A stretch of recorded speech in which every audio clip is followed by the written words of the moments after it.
Hello, folks. Welcome out to Warrenton High School and the Warrenton Athletic Complex. Nice complex out here, isn't it, Mitch?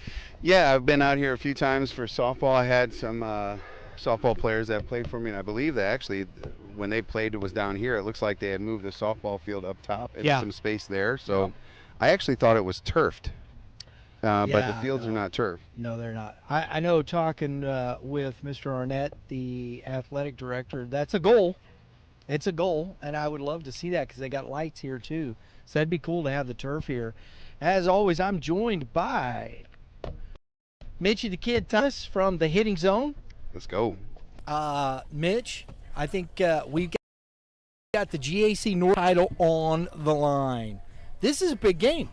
So I was confused going into this game. So if Orchard Farm wins this game, does it force the second game tonight determines the winner, or is this the Yes. No, it's Orchard Farm has to sweep. Warrenton has to win one. One? Gotcha.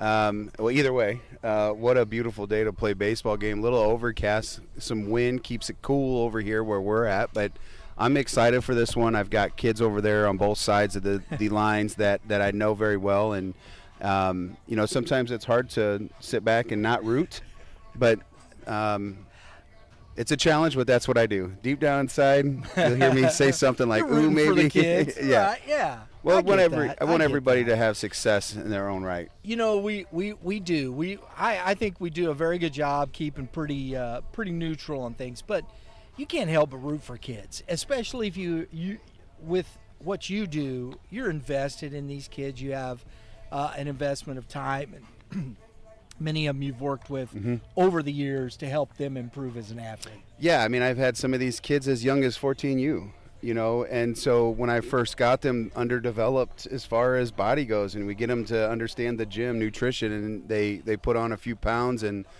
those baseballs that they say, well, coach, what does it take to throw 80? Well, now they're throwing 80, now they're throwing 80 plus, and now they're hitting exit speeds in the 90s because they've put a little bit of time in just, outside of the lines and in the gym. Exactly. 76 degrees out here, mostly cloudy. Well, it's pretty poofy, right? Got a wind at 6 miles per hour out of the south, 58% humidity. The barometric pressure, 29.7 inches. I mean, we've got all kinds of information here. That's a first for me.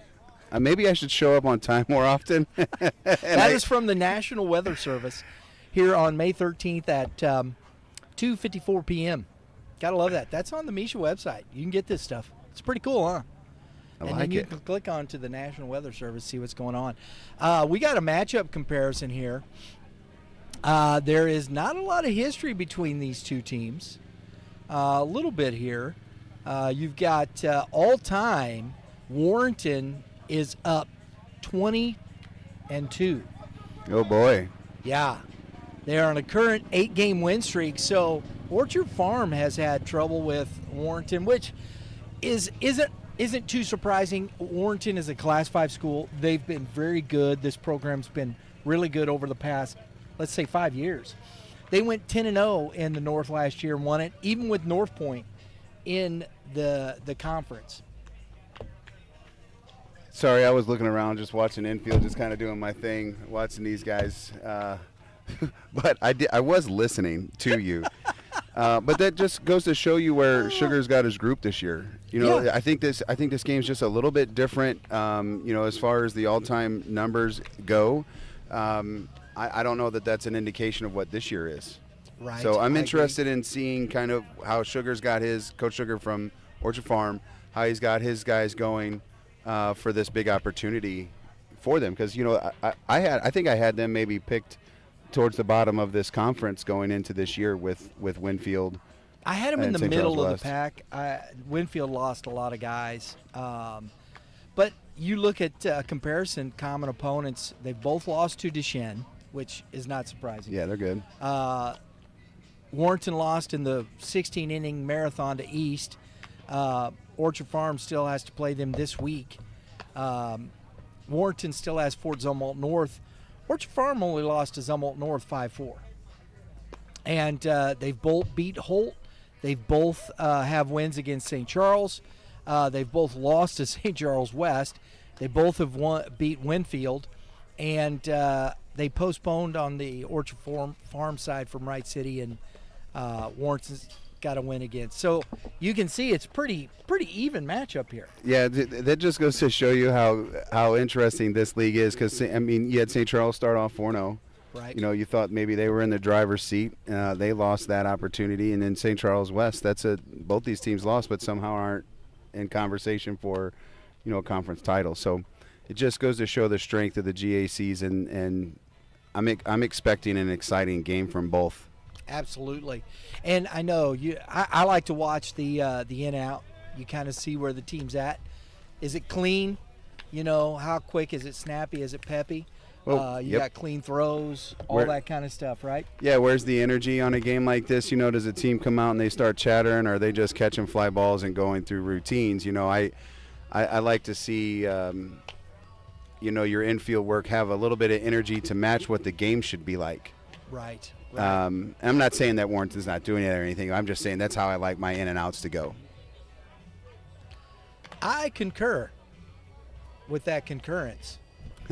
I will tell you one thing that I've noticed about just the G.A.Cs in general is every program has their own in and out that's unique. It's not just your typical cookie cutter approach, and making sure there's moving parts every single minute that these guys is getting work like they're doing on the right side of the infield right now as they're doing the outfield. Yep. And I agree, and I think that's where you can get some extra work. Orchard Farm, 9-10 on the season. Class 4, District 6 districts are starting here, I think this week. They've got a tough one, Duchesne, St. Charles West. In that, I think it's going to be a tough one for them. There's some history here. New head coach. The energy's going. We've got some history here. We got the oh my gosh, history piece ready to go here. Brett Crumbaugh, our historian, has done up another piece for us here, and we're appreciative of him doing that. So, Drew, let's run it. Welcome to this broadcast of the matchup between Orchard Farm High School and Warrenton High School, brought to you by Youth Baseball Midwest. Today, we're showcasing Orchard Farm High School, located in St. Charles, Missouri, home of the Eagles. The Eagles compete in Class 4, District 6 of the Missouri State High School Activities Association. And while they haven't brought home a recent state championship, Orchard Farm continues to build a strong and competitive baseball program, one that plays with grit, energy, and pride. Look for their team to shake up the competition as they compete all season long to bring home a championship to their school and their community. So if you're a fan of Orchard Farm High School baseball, or just a fan of high school baseball, keep your eyes and ears peeled on Youth Baseball Midwest as we bring you all the action from the field all season long.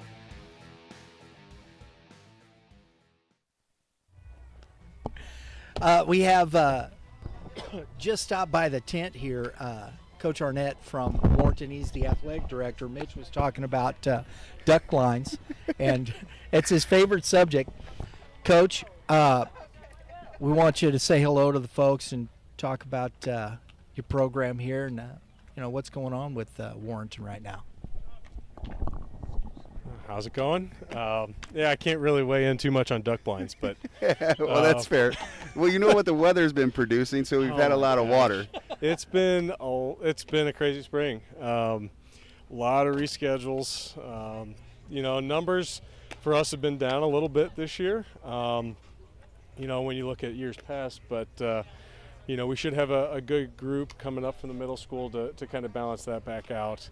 But this group here, they've been putting in a lot of work. Varsity team's been doing really well this year. They've had a great season, and I'm excited to see what they can do in districts here. Yeah, first time I've been on this campus in probably 5 or so years. The last time I was on this campus, I had a couple of Warrenton athletes that were senior nights, and so I'm not sure how long you've been the AD here or coach, but I had Parrish, Nicole Parrish was my shortstop, played for me, played softball here. Okay. So last time I've been out here. So it might have been actually maybe 6-7 years ago. Gotcha. I like what you've done to the campus. Like softball field has moved to its own spot recently. Is that correct? Yeah, that was before me. But Gotcha. this is my first year as AD. Well, I was actually at Orchard Farm. I was the head coach for Orchard Farm last year. Very So I was right there in that dugout last year. But well, that poses an interesting question.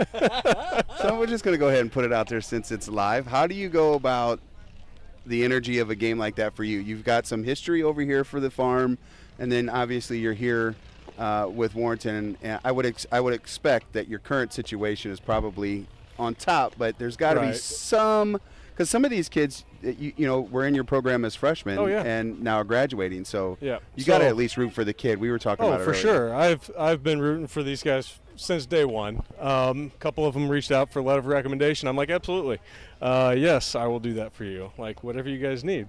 But, you know, I'm here working for these guys now. I'm working for Warrenton. And, you know, we've done, you know, little upgrades here to the field. Like, we put up the windscreen this year. So that's brand new to this field. And, you know, we're going to work to keep making those improvements. But, yeah, like, this is who I'm working for now. And I'm trying to, you know, put us in the best opportunity with Warrenton, put us in the best opportunity to field successful teams and programs, and, you know, that's why I'm here. I like the energy, you know, with saying, hey, if you ever need that recommendation, I'm here for you, things like that. And I think at the end of the day, as a teacher, I'm not a school teacher, but I feel like I'm teaching something. You grow attached, and you'll never let that go. They could ask you 5 years from now if, hey, Coach, can you do this for me? And you're going to go, yep, I can do that for you, no matter what their situation is. Absolutely. You do develop those ties and those bonds to those kids. And it also doesn't help that my brother's the athletic director at Orchard Farm. So we've got that connection, too. Well, we got a ways, I guess, before Thanksgiving. So what happens if you split? You know, obviously if you split, you're conference champion. Correct. So but I want to know how the family dinners go. Well, because you're an athletic director, so this is all sports, right? So it's like, and so he and I actually coached football together too at Orchard Farm.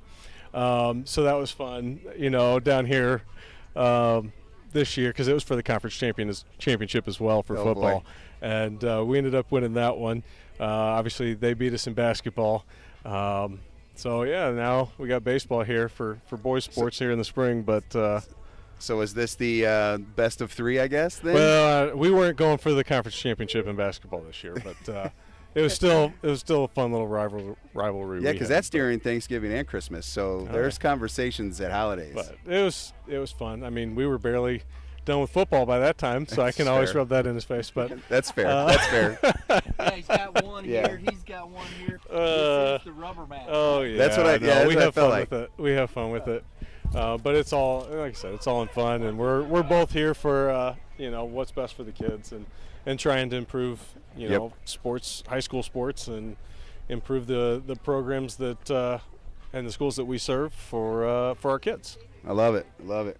What? Yeah, well, you didn't have a microphone, so I was going to go ahead and close it out there. I appreciate you showing up here, getting a little time on air with us, and kind of giving us your vibes. Do you have a pick? You have a winner? Oh, I mean, Warrenton, right? I know. I was just seeing what he would do. They beat me twice last year when I was sitting in that dugout, and it's basically my team, my same team. I graduated a few guys, but a lot of these guys were starting for me last year, and so you're gonna sit in left field stands, right in the trees, and just kind of watch. I would love to. Actually, I got to go announce for senior night for soccer and track over here, so you might hear me over the loudspeakers here in a a few minutes. You're going to be peeking. Well, I appreciate I'll be all over. I appreciate it, Coach. Thank you. Thank you. Have a good one, guys. You too. That is the athletic director, Andrew Arnett, for the Warrenton Warriors. Appreciate him taking a moment. That was cool. And, you know, Mitch, that's got to be a tough gig, bro. You know it is. I didn't put that together prior to him coming up here, and until you said something, I was like, oh man, that's kind of exciting. How does this go? You know, there's I will tell you, as like a guy that obviously coaches some of these kids up, and I'll see him in summertime. I don't see him on the high school field anymore, but in summer. And the first thing I think about is, how do I get these guys out? I know how to, and so I go into competitor, and as soon as the game's over, that's when I, high five the athlete, say nice job, move on, even though I may not really believe in that. I still have that competitive nature in me, and that's the only way I really can compete anymore. So. All right. Well, hey, since we got all that, let's just go ahead and run our historic piece from Mr. Historian Brett Crumbaugh. Drew, go ahead and play it. Welcome to this broadcast of the matchup between Warrenton High School and Orchard Farm High School, brought to you by Youth Baseball Midwest. Today, we're showcasing Warrenton High School, located in Warrenton, Missouri, home of the Warriors. The Warriors compete in Class 5, District 4 of the Missouri State High School Activities Association. Warrenton fields a tough baseball team and looks to be hard competition for any team they face on the baseball field. The Warriors took their team to a Class 4 second place finish in 2010 and are seeking to add a championship to bring home to their school and community in this season. So if you're a fan of the Warriors or a fan of exciting baseball matchups, keep your eyes and ears peeled on Youth Baseball Midwest as we bring you all the action from the field.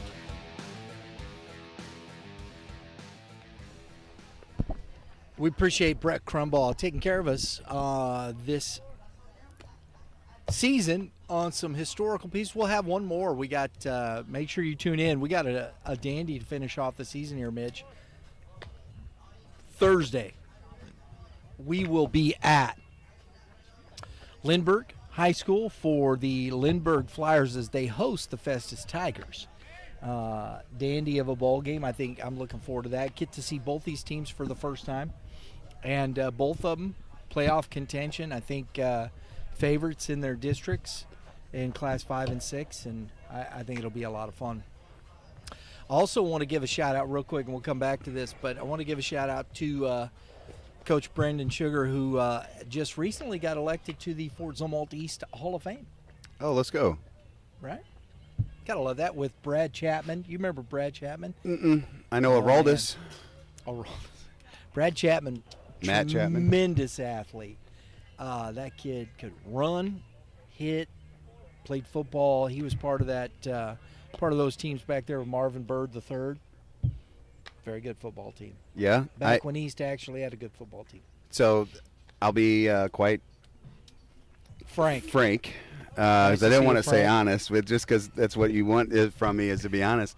I have not paid attention to high school baseball as far as the terms of this invested as I am now before working with you on the YBM show, and then getting back into the baseball side, Sure. And then starting to get to know these people. Softball, you did softball for years. Too. Yeah, just there was a place for me there, and that's how I got started at the hitting zone, and so it's been softball, but I'm excited. I paid attention to the bigger names. You had the Tim Melvilles of the world and stuff like that. And sure. Those were things that I had been paying attention to, but there's a heck of a lot of good players out here. Yeah, buddy. And not everybody throws 92, 90 plus. We got a lot of good arms that throw 83 to 85 that are very good pitchers, and I really love to see a well-pitched game. And I hope to, it's a long-term goal to get into the softball side. I think it'll be a something that we really want to do, but just at the point in time, just resources and things. We're not there yet. Well, it's Youth Baseball Midwest, so at the present moment, yes, we may be doing some youth softball Midwest in the future, but we'll if there's a place that for bridge when it comes to it. If there's a place for that, and you're listening out there, this is the time for you to shine and help YBM get involved in softball. Yes, and we could use you as a sponsor. There you go. I like that. Scoreboard sponsors. The event sponsors, I don't know. We got all kinds of them. We can make sure you get there. Show sponsors, right? Yeah. You want to support us? Just go ahead and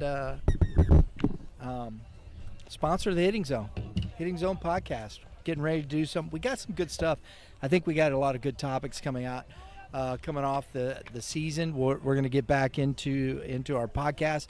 I'll tell you, it's hard to do some podcasts when you're doing this many baseball games. Well, it's funny because he's like, hey, you want to get in the shop, and it's like we're trying to come out early to get it done, and then traffic. Just there's things that you're not in your control, and you just deal with it, and yep. But at this time of the year, and I'm excited to watch high school baseball, and I see you on the weekends, of course, because you've been out at the last few Game 7 events, and which was great for us. We finished second during Mother's Day, so that was had fun. A good weekend. Yep. But that's what I love about what you're trying to do when spring summer comes, and trying to invest back into the community of athletes, and I think that's always been your goal. So it's I will take a few weeks off, if you will. Yeah, come Memorial Weekend, we won't be here. That's right. So that's just kind of the way that rolls. We just kind of that's kind of a respite before we finish the season, because then it kind of finishes out with the state championships down in Springfield. We will be we'll have our American Legion schedule. We got our Centennial games. We got the state championships in July. We have the All-Star game in August. Oh my gosh, young man, you got to quit killing it. You're killing the lines, bro. Get off the lines. Get off the lines. I wish sometimes we could have a camera on us like they do in the booth in the MLB. just because I'm over here throwing my hands up. Just get out in front of the plate. That's all you got to do. I want to holler it out, but obviously it's not my job. But. Nope. So let's do this. Hey, we're getting close to game time here. It's 4:06. We've got some starting lineups for you here. First for – oh, that's right. I'm sorry. Good job on my crack staff in there. I'm having to transition from youth baseball. Got to get back in. Appreciate it. We had some time to talk with our coaches as we are want to do with our coaches interviews, and we caught up with our visiting head coach of the Orchard Farm Eagles. That would be Brandon Sugar. Go ahead and roll it, guys. All right, folks, I'm here with the head coach, Orchard Farm Eagles, Brandon Sugar. Coach, thanks for taking a minute. Yeah, no problem. G.A.C. North title on the line here. Mm-hmm. Oh, yeah. You need a sweep, though. We do. What do you got for your kids? Really the message all week has been, like, what an opportunity this is. This isn't one that really comes around very often, especially with it being like a clinch scenario. Usually it's like one team's playing somewhere else and playing a different opponent. So the fact that we're going head to head, we don't need to worry about, somebody else taking care of business for us. It's all in front of us. So that's really been the message all week, is that what an opportunity this is for us. And I think the boys are ready for it. I really do. Especially for your young guys, that learning process of these experiences, it's huge, isn't it? Yeah, I think that's we talked earlier in the year, that's kind of our goal this year, is try to learn how to win. And I think we're close. We've lost a lot of one-run baseball games. Yeah. So I think we're still trying to learn. We're still trying to figure out like what the extra little bit that we got to give to kind of get across the finish line. But again, we've got our two guys going today, in Rosenberg and Kelch, and I've got confidence in them, and I know they're going to throw strikes on our dudes. Are going to play defense behind them, and it's just if we're going to get enough offense, and I have confidence we will. Yeah, that's the key. We saw you at the G.A.C. Classic, a 1-0 ball 1-0 game, home run in the first inning. Yeah, that exactly. was it. And so you got to kind of work your lineup through. Talk to us about how you talk to your offense about maybe scratching a run. Yeah, I mean, I would imagine we're facing Carter Martin game 1, and he's been a dude all year long, and we know we got a challenge in front of us. Really just tell our guys, trust in their approach. They have to know who they are as hitters. If they get early in the count what they want, they got to go after it, and they can't miss it. A guy like that, with how good he's been all year long, like if he makes a mistake, you got to make him pay. So, we had that conversation yesterday, and I think that these dudes, like I said, they're going to be laser focused today. There's no question. It's just if we put a ball on a line and it gets down, or here's what it is. Blooper might help. Baseball, yeah, right? There you go. Yeah. I'll take a blooper, no doubt. Absolutely. Hey, thanks for taking a moment. Yeah. Good luck to you today. Yeah, thanks for having me. Appreciate Coach Sugar for taking time to chat with us. Orchard Farm starting lineup at the top of it, number 44 will be Titus Fisher. In the 2-hole, number 27, Bryce Daniel. In the 3-hole, number 8, Brady Rosenberg. In the 4-hole, number 7, Blake Dittmeyer. In the 5-hole, number 4, Blake Hallra. In the 6-hole, number 24, Max Kelch. And in the 7-hole, number 13, Ty Thorpe. In the 8-hole, number 6, Matt Lambeck. And in the 9-hole, number 20, Maddox Crow. He will be DHing. For Warrenton, we had a chance to talk with Coach Burle. This is a reschedule, and I'm really glad of this. So we got a chance to chat with him as well as we continue to wait on the officials to head down here to get this game going. Go ahead and roll that tape, guys. All right, folks, we're out here with the head coach, Warrenton Warriors. I don't know why I have trouble saying that. I guess it's the double W. Oh, there you go. Yep. Right? Or the double U. Yep. Get it? Yeah, Yep. There you go. Head coach Eric Burle. Coach, we rescheduled this from a couple weeks ago. Sure. Got a much better day. Yep. That poor stretch of weather. So. Talk to us about your team heading into the stretch. This one here is for the G.A.C. title. You guys pumped up for that? Yeah, I think so. I think that we put ourselves in a pretty good position. I mean, we've played fairly well this season, thrown a lot of strikes, and defended really well. So, and had some timely hitting. So, put ourselves in a nice position today. Yep. Very good, very good. Carter Martin on the mound for you. He's your guy. What do you expect out of your pitcher? I mean, it's same for what he's done the last 2 years. I mean, he's only a sophomore, but I mean, he shows tremendous composure for as young as he is. He has the ability to fill up the zone, and he's a pitcher, right? So Yeah. I mean, we have a lot of, we don't have a lot of, he's not a PO, but we have don't have a lot of guys that are pitcher first type guys, and he's a pitcher first type guy, so he understands the game really well. You guys have had the benefit up the middle, Haas, D. Sylvester, Thompson. What do you say about those three seniors, Coach? Well, they've been huge because, I mean, I felt like we lost a pretty decent amount from last year from 5 or 6 guys have been starting since freshmen, but those guys had played with those guys for the last couple of years. We've had pretty competitive seasons, so I think they learned a lot from that, and they're all 3 of those guys, well, at least 2 of those guys are multi-sport athletes. They're just competitors and athletes, and they've been around winning, whether it's basketball or baseball or football, so they've been around that type of competitive spirit to where they know what it takes to come out and compete. We're looking forward to it. Yep. Good luck to you. All right, appreciate it. Thanks. Thanks, sir. Appreciate Coach Burle for taking the time to chat with us. Both of them, both these coaches, we had a good time in our coaches preview way back in the day. It seems like a long time ago, doesn't it? There's a lot that seems like a long time ago, but I'm not sure if it was actually a long time ago or yesterday. Wow. Tells you where I'm at. Jeez. And a shout out to Darren Sissel, who took the time to do the G.A.C. coaches preview. I thought it was cool because, he's got a lot of ties to the G.A.C., knows a lot of these coaches and whatnot, and really appreciate him taking the time to do that. Oh, my goodness. Young man, that's Carson Quinn. From last year? Huh? From umpired. From St. Charles West? St. Charles West, right there. You bet. Love that. Love to see that young man. Is he back? He must be back from school, right? Because he went to play college baseball, right? I thought so. I'm almost positive that's who that is. And he saw us over here, gave us a wave. Well, we're going to have to find out. And, we'll look at that real quick. But starting lineup for the Warrenton Warriors in the 1-hole, number 7, Austin Haas. That's your dude right there. That's your boy. Yeah, that's my. I'm looking for his cleats. He's right there. He ain't wearing that. He ain't wearing he's in the catcher's gear for sure. I don't see him out there. You see him? Yeah, he's right there, behind, right at the top. Oh, I don't think he's got his peak cleats on. He does not. He must have lost some speed. I doubt it. In the 2-hole, number 12, Carter Martin. In the 3-hole, number 9, Mr. Colin D. Sylvester having a big year. In the 4-hole, number 20, Rick Standley. In the 5-hole, number 10, Mason Thompson. In the 6-hole, number 13, Keegan Milligard. In the 7-hole, number 16, Jake Kirkpatrick.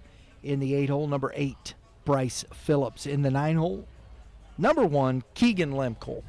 And that is our starting lineups presented to you by Youth Baseball Midwest, the most comprehensive youth baseball talk in the Midwest. That's what I think. And I want to give a big shout out to our sponsor today. We appreciate the partnership with Legacy Performance Academy. Mike Ott, Brian Kessler over there. Those guys do a great job. And this is the second year in a row they've been partnered with us, sponsoring our live stream of these games, and I appreciate it greatly. And we hope it benefits them as well. STL LPA, go check it out if you're looking to improve yourself as an athlete, maximizing your potential. Go to stllpa.com. Check out Legacy Performance Academy. Mitch, we're getting ready to go here. And this first game, this is it right here. I mean, Orchard Farm's got to come out. I think they need to get on top early. Here's the thing, and I'm sure Coach Sugar is aware of this, and he's trying to get his boys to just focus on one play at a time, because that's what the game is, right? One at a time. That's all you got to focus on. But this is probably the first time in this program for a while has been in this position to win a conference championship. Yes. Yep. So what are the nerves like? That's what I'm interested in. Is can they harness that energy today? I agree. And here we go. Players taking the field. It is, man. Yeah, I had to look him up. And Carson Quinn, I had to look him up on IG to make sure that was him. So I was trying to put the faces together. He's out here umpiring. I love to see that, man. Young guys getting out umpiring. Beautiful. I wonder what the boys are going to do if he makes a bad call. Love to see that. Carter Martin, our player spotlight, presented by Youth Baseball Midwest. Mitch, what do you got for this young man here, spotlighting Mr. Carter Martin on the bump? Well, hitting-wise, we know what he can do, hitting. And I was just kind of going in before this, just checking out some league stats, because that's what we're here for, is league championship. So he's 3-1 in conference. Hold that thought. I got to do this. I'm just messing up all over the place. All right, that's all right. My crack staff. We're going to get the defensive. We got to get the defensive lineup in here. Behind the plate, Austin Haas as battery mate. On the bump will be Carter Martin. At first base will be Bryce Phillips. Keegan Lemkel at second. Colin DeSylvester short. Rick Stanley at third. And we have Keegan Mellengard in left field, Mason Thompson in center, and Jake Kirkpatrick in right field. Please go, Mitch. Mr. Carter Martin's got 4 starts on a year for Warrenton, and he's 3-1, 23 and a third innings. Oh, wow. Pitched, he's only given up 10 runs, 6 earned, 1.8 ERA. He's only allowed 10 hits. Some of the bigger numbers for you, he's got 46 Ks and only 9 walks on the year. 13.8 per 7, I guess it is. Wow. And your favorite stat, 1.18, that OBA. Oh, geez. A 181 OBA. And that's going to be the key today, because we know that Orchard Farm struggles a little bit offensively, especially in the bottom half. And, what are they going to be able to do today against Mr. Martin? 2 balls, 1 strike to the leadoff hitter, Titus Fisher. Fouls it off, 2-2. Titus, in the summer, a very familiar here, young man, plays in the New Era baseball program in the summertime. He'll be my first baseman, pitcher, and I'm interested. I'm seeing this leadoff spot. He's at a in league play. Outside corner freezes him. That's a good pitch, Mitch. It's probably why you're going to give up or have the numbers that he has with the 46 Ks. Now 47 in league conference. But he's going to pitch for me. Titus will play some first base, and that leadoff, he's got a 517 going into today on base percentage. That's good. Hitting mid threes. Was that a bender he started him with? It was a bender. It was a good curveball. A little get me over, but with some movement. Bryce Daniel at the plate. Good spit. Oh, back to back. Big swing and a miss. 0-2. Might as well throw it 3 times. And here you go. Look at this. I love the pace early in this game. Martin not messing around at all. 3 in a row. That's the one you got to hit. Can't miss that one. Bryce is another guy for this group that I know for Orchard Farm. I've known him for a long time, since maybe 11U, 12U, being with the tribe up until the time that they left. And that's ball 1 to Daniels, and he's another one of the guys at the top of the lineup for Orchard Farm. 500 on base percentage and hitting 444. 7 ribbies, 7 singles, 5 doubles. I like that extra base hit number. Lays off that pitch. That's 5. 2-2. That's 5 in a row. Does he do it for a 6th? Little battle going on here. And just fist off the hands. Tough play. I love that play by Colin D. Sylvester. This young man has been showing off the glove. I don't remember him last year, but I tell you what, when we were at the G.A.C. Classics watching that young man play, the plays that he had made at shortstop made me a fan. I just like the way he moves. He's smooth. His hands are good. I mean, that's a tough play right there. Well, and Daniel's fast. Yeah, everything oozes next level.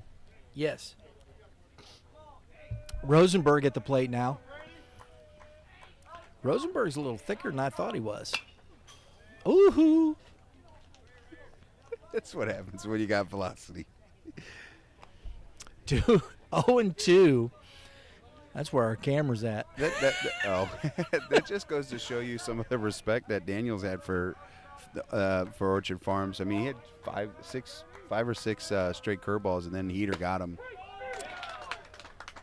Wow. So 2 Ks in the inning. 1, 2, 3. We're going to the bottom of the first inning. Orchard Farm 0, Warriors coming up.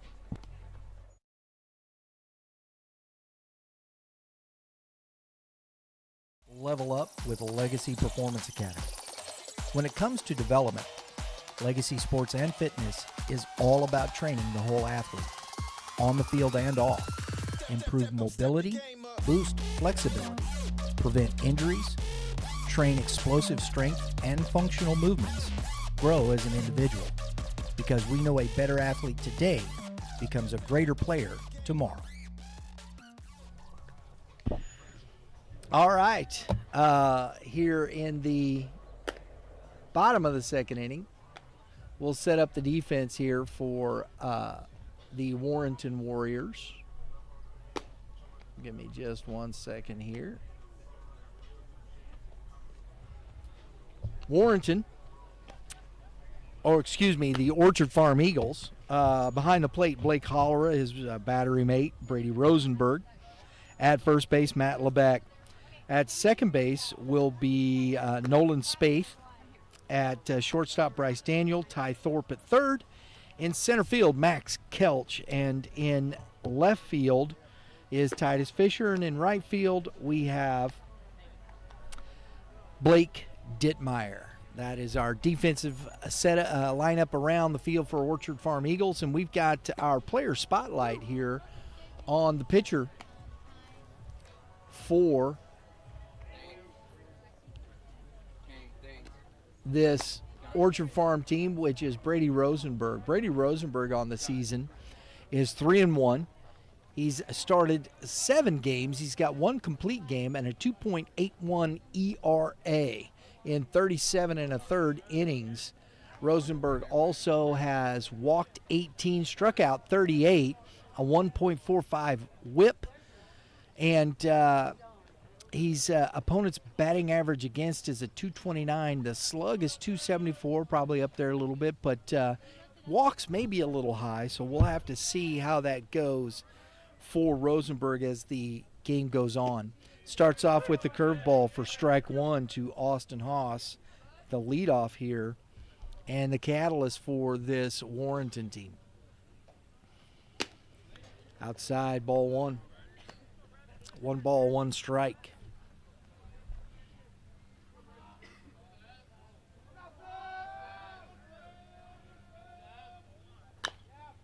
Grounded foul down the third base side. Got in on his hands. 1 ball, 2 strikes to Haas.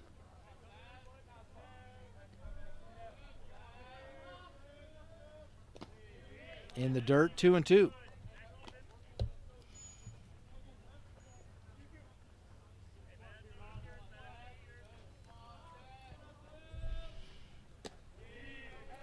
Count goes full.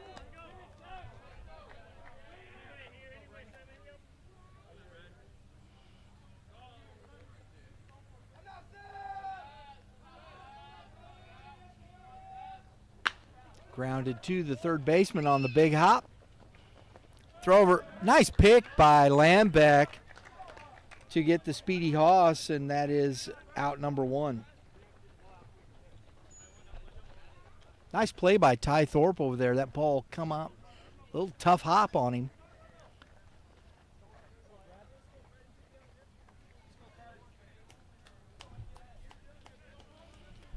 Martin to the plate. Pitcher against pitcher. And that's ball 1.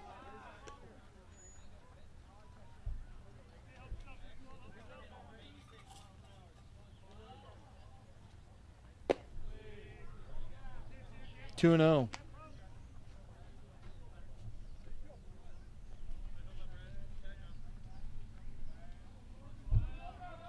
Martin is hitting 300 on the season. And that's 3-0 to the pitcher.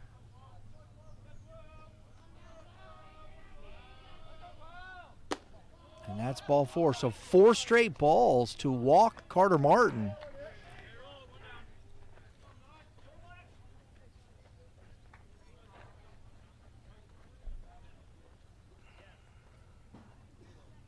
Brings up the dangerous Colin D. Sylvester. 485 on the season, 23 ribbies. He's got 7 doubles, 2 triples, and a home run. This young man is putting it together this year. So we get the courtesy runner, number 2. It's Kale. Cale Lemkel, Lemkel. the brother of Keegan. There you go. Gotta love it. Strike 1 to D. Sylvester. So he walked Martin on 4 straight pitches. I see. Strike out first. No, ground out, and then he walked and brings up D. Sylvester. Ooh. Oh, he just plunked D. Sylvester. That one, you could hear that, Mitch. That's a rib cage. Well, that's probably why he's got a .533 on base percentage here in conference play. That's his 4th hit by pitch. Ooh. In conference play. Ouch, kabibble. Yeah. I always think it's funny because, you hear me say all the time, have team at bats, don't be worried about getting hit by pitches. And you're like, it hurts. Yeah, it does hurt. I always love it. I hear, everybody says, we got ice, wear it. It's always the guy in the dugout. And when he's up to bat, he's ducking and weaving. And he ain't wearing it. Oh, that's number 2, right? I thought that hit him.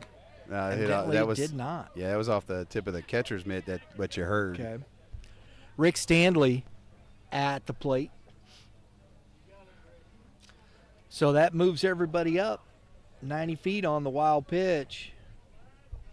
And 2 runs out there.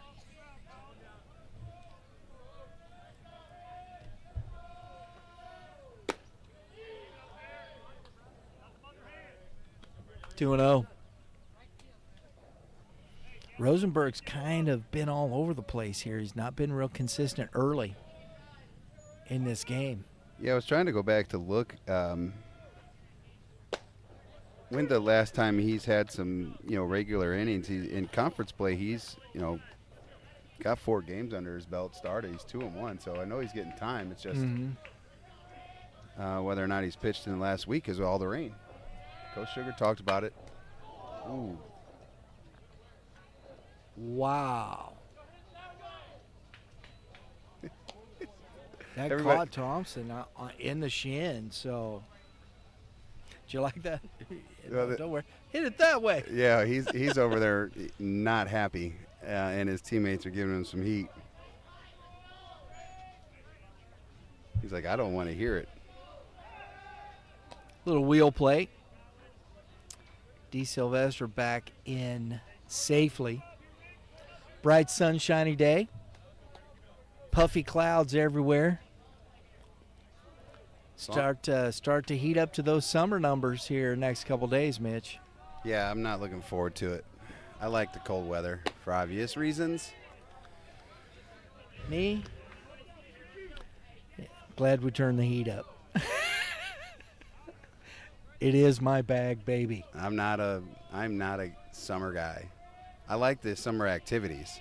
Mm-hmm. I'm just not a summer guy. So yeah, Oh, nice pitch. it's a big one. That is a big strikeout. That is the 3rd strikeout on both sides looking. And they're both been corners. Yes. Mason Thompson at the plate, the aforementioned shin bone victim. Takes ball outside, perpetrated by his own teammate.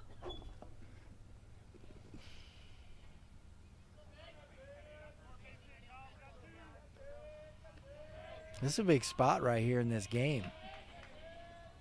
Rosenberg trying to keep this game close. It's 2-0.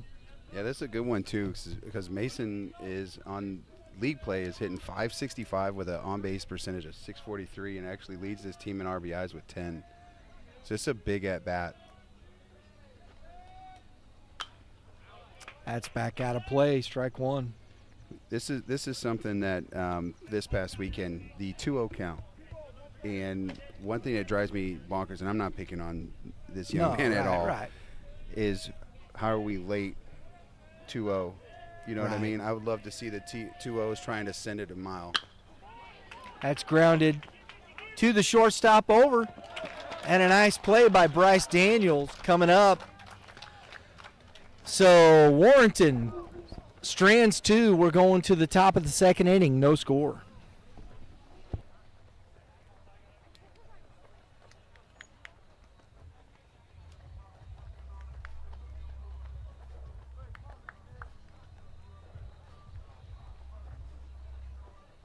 At Legacy Performance Academy, we meet athletes where they are in their development, whether you're just starting out or already on the path to greatness. Legacy Sports and Fitness is the premier program for growth, with a full training field designed to help you sharpen every aspect of your game. Paired with our elite baseball programs, we've got the foundation for your success.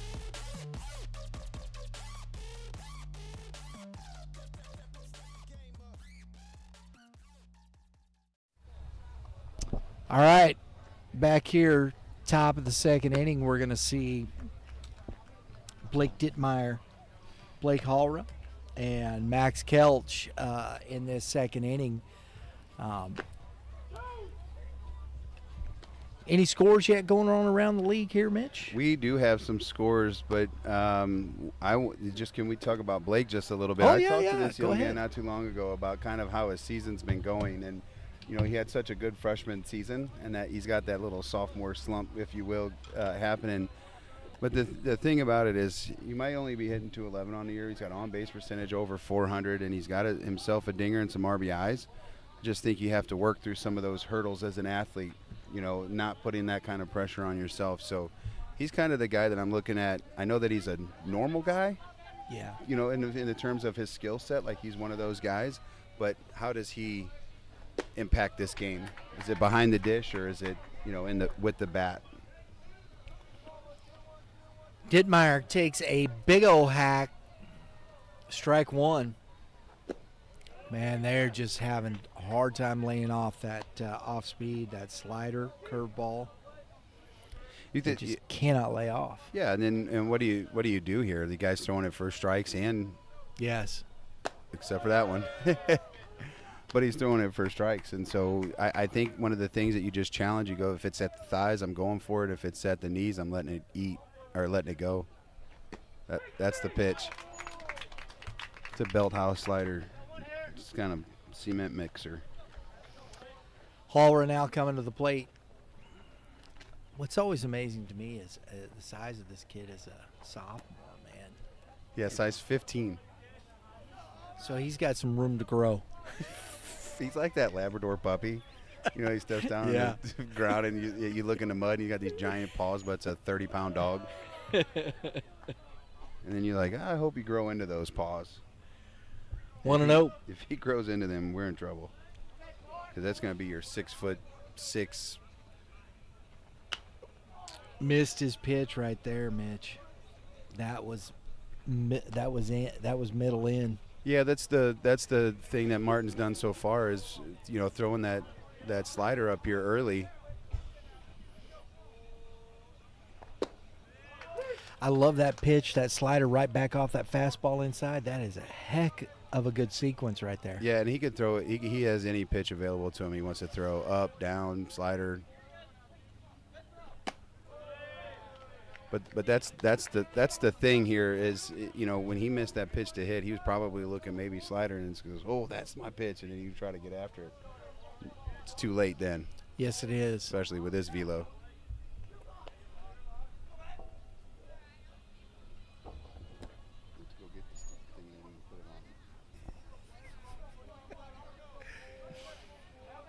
It's gonna.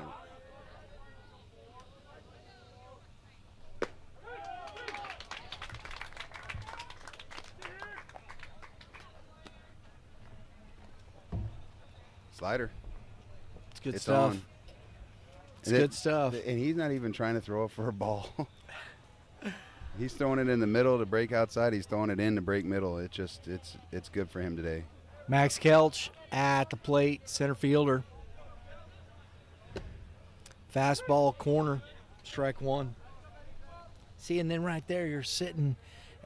He's been throwing that slide, and then just dots that fastball on the outside corner, and then another fastball in on the hands, and you've seen slider, and then two fastballs coming at you mid to upper 80s, and you can't catch up. Well, if I in the first 2 innings of play here, if I had to go on a limb and say I'm left-handed hitter, I am sitting heater, nothing else, and I think as the approach of, you know, just trying to pay attention here, if I'm right-handed, I might just sit slider. If he throws me a fastball and it's right down the middle, so be it. It's been consistent with the lefties that it's fastball, and then you got your right-handers, especially the good hitters on here, are getting that slider. 2-2 to Kelch.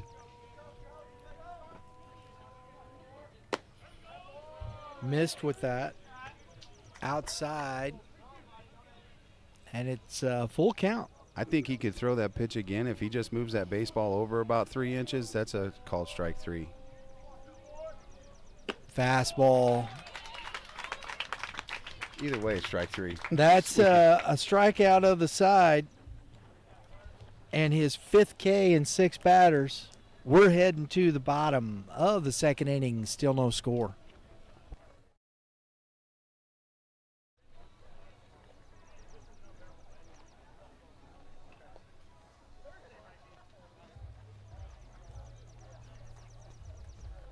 Level up with Legacy Performance Academy. When it comes to development, Legacy Sports and Fitness is all about training the whole athlete, on the field and off. Improve mobility, boost flexibility, prevent injuries, train explosive strength and functional movements, grow as an individual. Because we know a better athlete today becomes a greater player tomorrow. Welcome back, everybody. I got some scores for you early in games. These are the first couple of innings, just like it is here in Warrenton. But we got Marquette over Lafayette 1-0. I don't have the inning, but that's early. Parkway South Howell 2-2, tied 2-2. Deschmet, sorry, there's no H in it. It's 2-0. They're up 2-0 over Seckman. Forzamal East is up on Howell North 2-0. Christian Brothers Varsity Cadets are up 2-1 on the Jackson Indians. That's a game last year we went down and watched down at Jackson. We did. And then Savannah is up 1-0 on Lafayette. Those are some scores around the area that are notable. Yeah, we got some must-see games we'll have to follow it. See if we can catch up on. We'll have some must-see games here, around Boonville out there playing the Fulton Hornets. I think that'll be interesting. Marquette, Lafayette, of course. That's always that's rivalry stuff. That's another hit batter right there. Wow, so the leadoff, Keegan Mellengard, is hit by pitch. I think in the 3 years he played for me, I think every single year he led the team in hit by pitches. So he ain't afraid to get hit. He is a ball magnet. Yeah. Southern Boone playing the California Pintos. I just like saying that. Summit Christian, number 1 team, Class 4, playing the number 9 team, Class 4. St. Michael, the Archangel. That's on the other side of the state as Mellengard slides back in safely. Parkway South, Francis Howell. That's a pickup from yesterday, was one of our must-see games. They suspended it because of rain, and that ball's hit into deep center field. Kelch, nice play. And he dropped it on the transfer. Absolutely. Quinn's got him. So the fly out for out number 1. But so that's 2-2. Parkway South, I think, is going to be a tough out for somebody. Everybody has an arm. Yeah. Everybody has an arm. And Sullivan's been hurt. He hasn't pitched. I mean, it's other guys doing it for Parkway South. Yeah, that's what our game on Thursday, Mm-hmm. I am friends with the assistant coach over there at Lindbergh, so I was kind of asking some questions, who we're going to see, trying to get some details. And he's got some guys that are banged up, so we might not see their best against Festus, but they got 2 and 3 for them should be all right, he said. So I don't remember the name, so I apologize to the young men over at Lindbergh, but I'm excited to see what they bring to the table. That'd be fun. I'm looking forward to that one. 1 ball now, 1 ball, 1 strike to Bryce Phillips with a runner at first. Rosenberg got the fly ball out. Keegan Lemkel on deck, and the throw over again. And making that white jersey awfully red in dirt.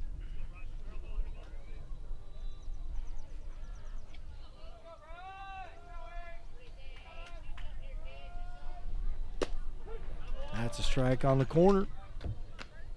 1 ball, 2 strikes.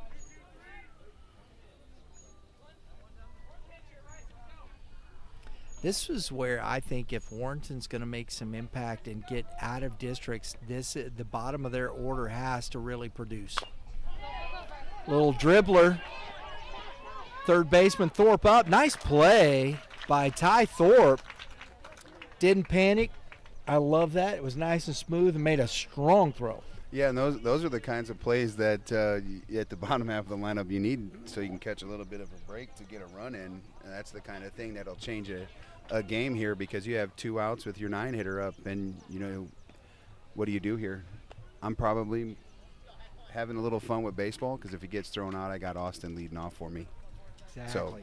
So that's big to kind of get him over, because now he's in scoring position too. So Keegan Lemkel at the plate.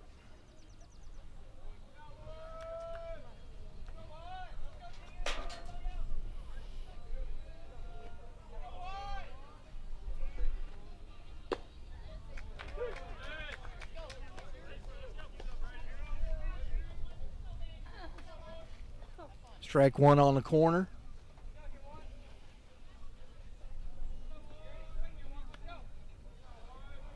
Second inning in a row here that Rosenberg has had traffic on the bases. He's been able to get out of it. He's 0-2 now to Lemkel here in the bottom of the order. If he can get out of this, but you're playing with fire.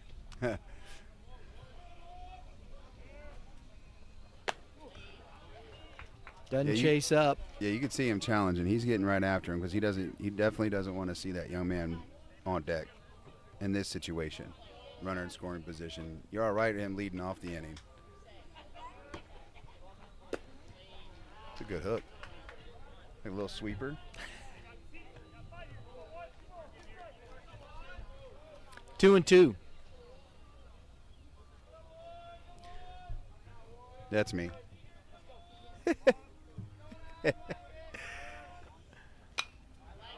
That's a good spoil right there by Lemkel. I like that.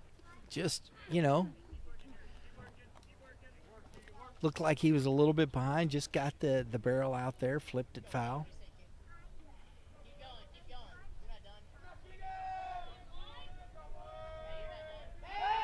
Little wheel play, and he got him. So they pick off. Meligard at second to end the inning. We're headed to the top of the third. Still no score.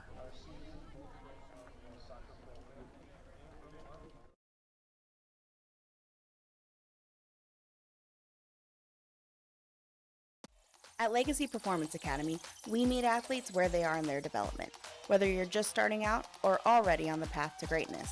Legacy Sports and Fitness is the premier program for growth, with a full training field designed to help you sharpen every aspect of your game. Paired with our elite baseball programs, we've got the foundation for your success. Farm team, Mitch, Bryce Daniel is a player spotlight here for us, presented by Youth Baseball Midwest. He's been good for this team this year. This young man, he's put up good numbers. It's a young man you said early on you're familiar with. Talk to us a little bit about him. I got some of his league stats up, which those are the ones that I like because the conference is so tough. So it's hard to hit in these conferences. And in conference, he's hitting .444, the on base of .500, slugging .630. He has 5 runs scored, which is second on the team. He's got 12 hits, which leads the team in conference play. 5 doubles, which I think is a big deal. The extra base hits we always love. And then he leads the team in RBIs as well. There you go. With 7. He's even got himself a save on the year. Does he really? Yeah, I just looked down at the pitching stats. He's got himself a save on the season. So here is Ty Thorpe to start the inning here for the Eagles. And a little ground ball, going to be a tough play. Nice job by the third baseman, Stanley, for out number 1.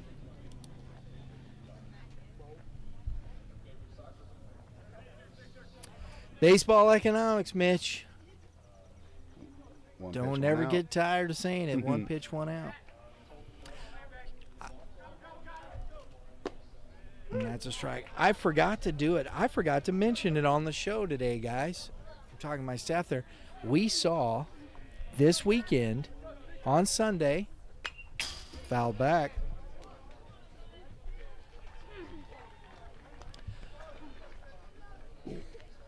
we had I would call it more of a perfect inning. 3 pitches, 3 outs. Well, that's a perfect inning, for sure. What do you think? What do you think is? Well, we obviously know 3 pitch, 3 outs is probably 1 ball, 2 strikes. Is probably more common than the immaculate inning, which is 3 pitches, 3 K, or 9 pitches, 3 Ks. Is that what you're talking about? Yep. That's definitely harder to do. I don't know which is more common, but I like the 1 pitch. Personally, I like the 1 pitch, 3 outs, or 1 pitch, or I'll say it here in a minute. 3 pitches, 3 outs.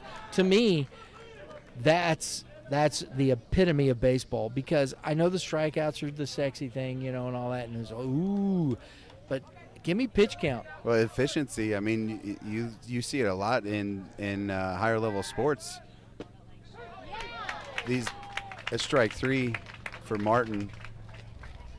It's a number 7 on the day, isn't that correct? It is number 6. 6 on the day. Anyways, that's still, it's a lot. That's 9 out of 8 outs. 6 of them via the K. He's on a roll. But you're seeing it all over sports. You know, with the strikeout mentality that these guys are having 80-90 pitches in the 5th and 6th innings, and they can't give themselves opportunities to get deep into games. And I think, you know, at certain times you need to save your bullpens. Absolutely. And if you're that guy that's nibbling, or maybe you don't even have the stuff, so you have to, but big swing and a big miss. Maddox Crow, the DH here, with a deficit, 1 ball, 2 strikes. I strongly suggest our young people just to flat get after hitters. Curveball. Ooh, that was good. He just got a piece of it, Mitch. Well, and the one thing that I think was interesting, you know, the championship game, and this young man for the Central Illinois swing that we were doing, he threw a complete game, and that is lined and down into left center field for a 2-out single to turn the order over. Yeah, first hit of the game, right? It is for either side. That's big for Orchard Farm. I mean, you'd like to have the top part of your lineup coming up with less than 2 outs, but at the end of the day, that's an opportunity to say, oh, you know what, we can get this done. Absolute. Titus Fisher at the plate now.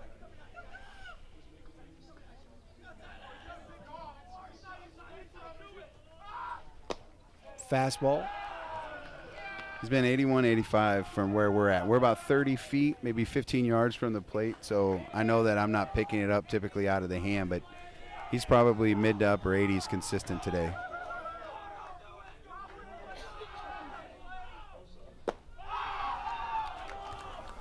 The dugout just got loud, too. Yeah, right. That's what a hit will do to you, you know, against a pitcher like Martin, yeah. And you know, these guys are. Let's see if we can get some extra pitches out of here. And this is what Titus is going to do. This is what he does for me, is he sees pitches.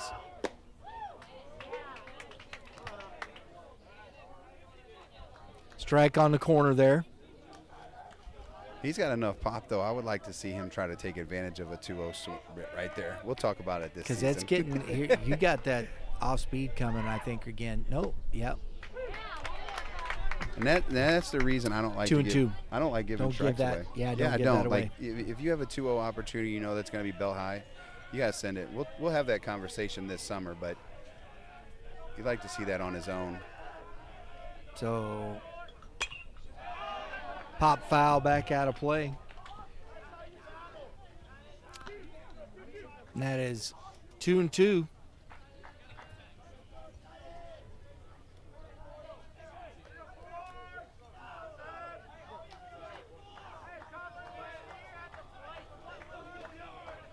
Big spot here for Orchard Farm. Grounded, foul. That'd have been a close play right there. Yeah, you see him shake his hands. He's an old new pair of batting gloves. Few fingers. Little sting. Well, that's the respect of the off speed that Martin has, and at the end of the day, he's like, when are you going to throw it? You know it's going to be a matter of time. He's going to throw it once. Just fight it.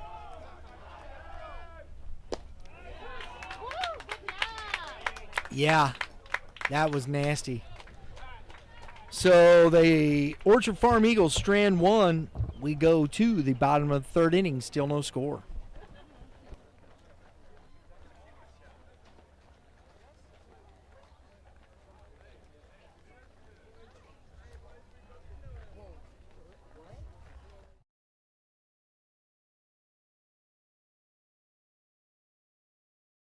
Level up with Legacy Performance Academy. When it comes to development, Legacy Sports and Fitness is all about training the whole athlete, on the field and off. improve mobility, boost flexibility, prevent injuries, train explosive strength and functional movements, grow as an individual. Because we know a better athlete today becomes a greater player tomorrow.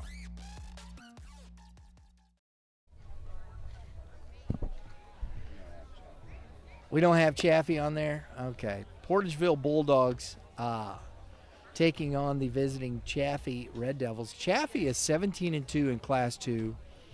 Portageville, they've been around the state championships in Class 3. They're 18-8.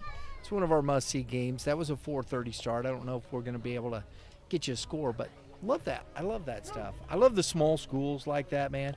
These schools playing good baseball. All right, here we go. Our player spotlight presented by Youth Baseball Midwest for this Warrenton Warriors. I don't know if we'll see him here unless Keegan Limkel can get on and they can put some hits together. But Mason Thompson, the center fielder, he's actually going to Missouri Valley to play football. And but he is a heck of a good baseball player as well. Could do too. You never know, man. Maybe play a little baseball up there at Missouri Valley. Ground ball to Ty Thorpe, up. One pitch, one out. Baseball economics. Love to see it.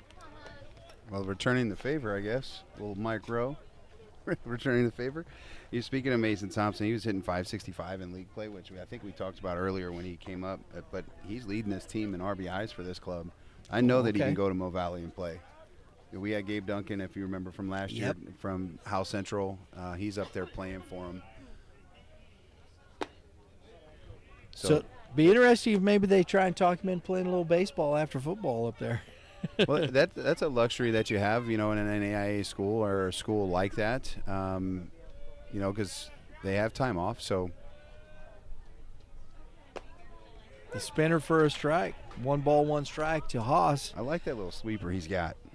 His second at bat here of the game.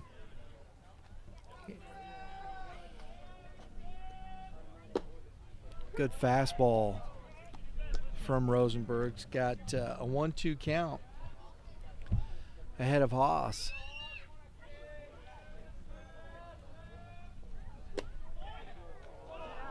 Just missed inside, man. I love that reaction. That was hilarious. Got the oohs and ahs. Austin just goes, it was inside, man. That was way inside. But I liked the pitch because I actually thought it was going to hit him, and I didn't see the spin out of the hand, and then that thing snapped back. It didn't buckle, so that's way to hang in there. But that's a pitch he can come back to, I think.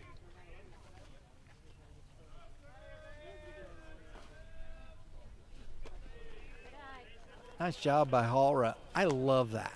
Right there, you see a lot of catchers in high school even. That pitch gets by him.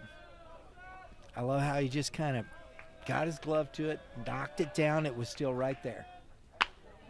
Back up the middle and is to the second baseman. Austin Haas with the wheels. Infield single.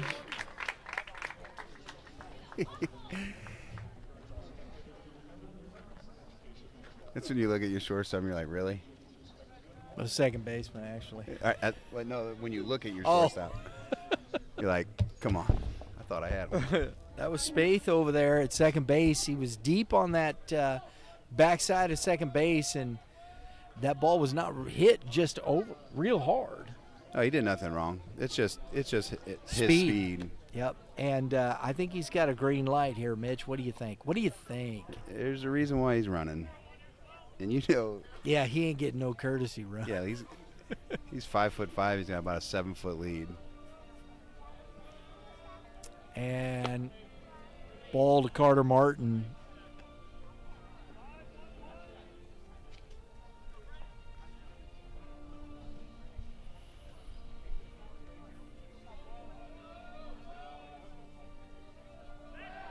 Throw over. He's in easily. And that's the thing with that big a lead. He's getting good reads. I mean, he just walks right out there.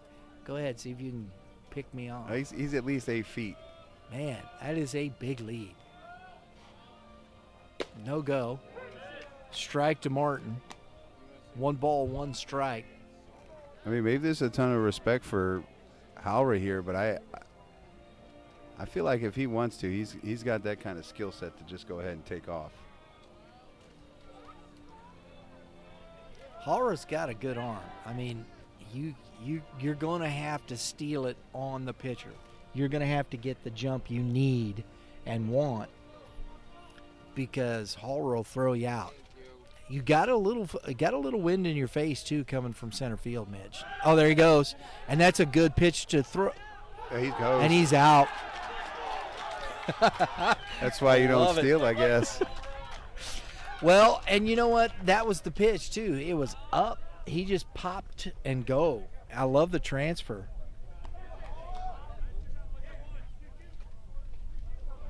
So caught stealing is Haas on 2 balls, 2 strikes now to Carter Martin. And that's fouled back out of play. And here's the thing. I loved what Rosenberg did here too, because he'd thrown some pitches in there. He was able to keep him close, make him think about it. You got to help your catcher as a pitcher. Always. I mean, with a guy like that speed, if you have that's a good pitch. 3-2, and like that, give your catcher most high school base stolen bases are on the pitcher, because a lot of these catchers like Howrah, I mean, that was a beautiful, just boom, transfer, gone, ball gone. Yeah, I think we've talked about this both in our podcast and some of our events that we've done, whether it's the G.A.C. Classic or Game of the Week. All these guys have had catchers. Yes. Yeah, all these schools have had catchers. And, we talked about it with Mulder, that the catching class over the next few years are pretty legit. Yes. Which it's been a while since we've seen a catching class like this. I agree. We've had some good catchers, but not this many. Foul ball for strike 1. Brian's got a gnat.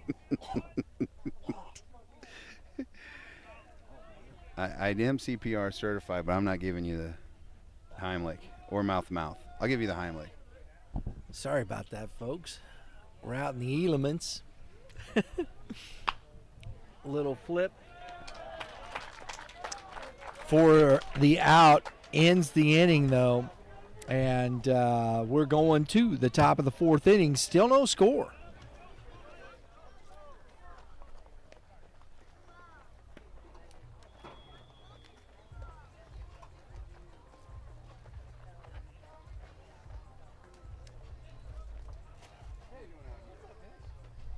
Level up with Legacy Performance Academy.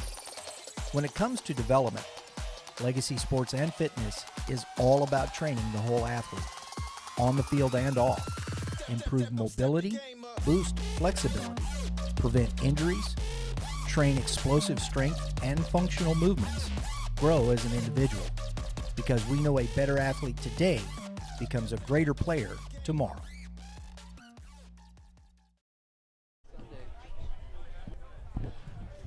Folks, appreciate Legacy Performance Academy being a sponsor for today's G.A.C. Game of the Week between Orchard Farm Eagles and the Warrenton Warriors.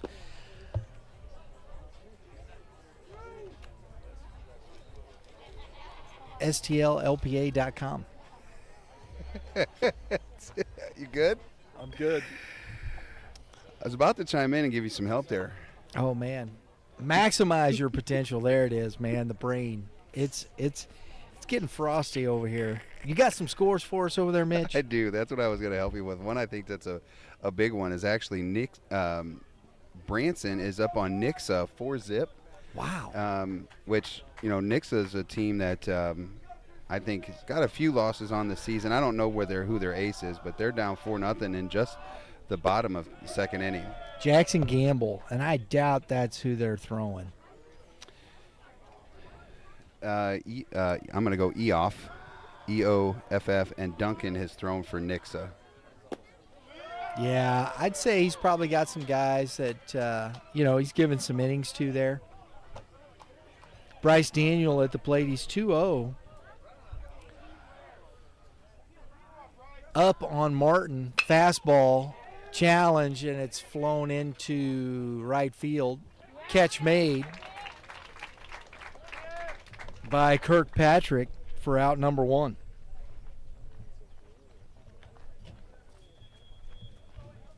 Brady Rosenberg at the plate.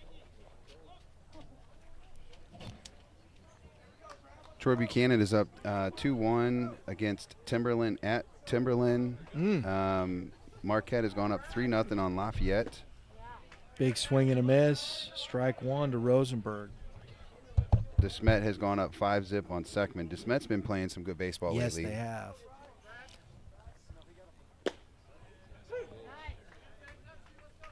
Oh, and 2. That's the thing, DeSmet, you were just like, oh, but yeah, I think they might be figuring it out. That was nasty, Mitch. Wortham and Patterson had been struggling for DeSmet. Now they're hitting. But I can tell you that nobody wants to face this young man today with his slider that he's got going on. It's working. Blake Dittmeyer at the plate. Your Savannah Varsity Savages have tied it 3-3 against Lafayette. Is that St. Joseph? Lafayette, St. Joseph? Yeah, Is that probably. what you asked me? I will look. It just says Lafayette. Yeah, I'm going to go ahead and say that because they're in St. Joe. Yeah. They're playing at Phil Welch, which is a field that I played on. Yeah, it's a private school up there, St. Joseph. The Savages. That a unique That is fantastic. name or the slider? 2 balls and a strike to Dittmeyer. I mean, who doesn't like that? Savannah Savages. Popped up, To the fence. and it's out of plate. Strike 2, 2-2. Well, you got a few of them on here. The Donovan Dons. You like that? That wasn't interesting. I feel like you just followed them just because of that name. You never know. The Liberators, The Liberators, right? which are down 9-1 to Springfield Catholic.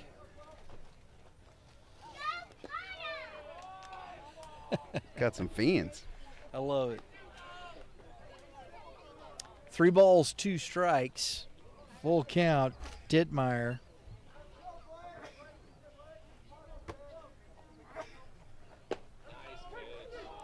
And he didn't swing at it, but it was a strike. We're headed to the bottom of the 4th inning. Still no score.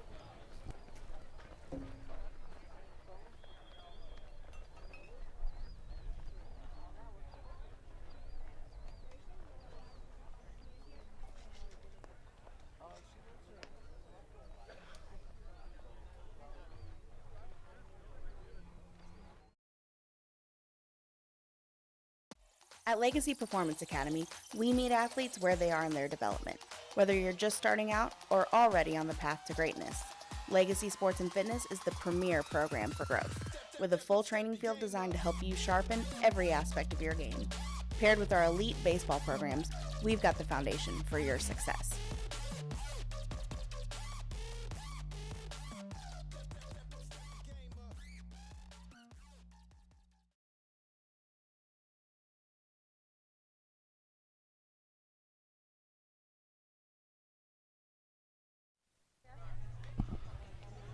Here we are, bottom of the 4th inning. Both pitchers have had traffic, Mitch, but have pitched around it. Rosenberg, but 1, 2, 3, 4, 5, 6, 7, 8, 9 Ks in 4 innings for Martin. That's impressive. That's the and I know that we don't keep track of this stat, but the on that slider, especially still to the right-handed hitters, he's still throwing that pitch to. So you'd like to see Sugar talk to his guys maybe about, hey, lefties, let's sit heater, righties, let's make sure we hit the one that hangs, because he is throwing a few of them that have kind of just spun up there that you Right. But the rest of them are really darn good, so it's really hard to ask a kid which one's going to hang. But All right. A strike to Rick Stanley. I think Rosenberg for the most part's matching him. Absolutely. I mean, he's got some good K numbers too, and he's starting to mix in his off speed a little bit more. But both pitchers are only really showcasing 2 pitches today. Quickly 0-2 to Stanley.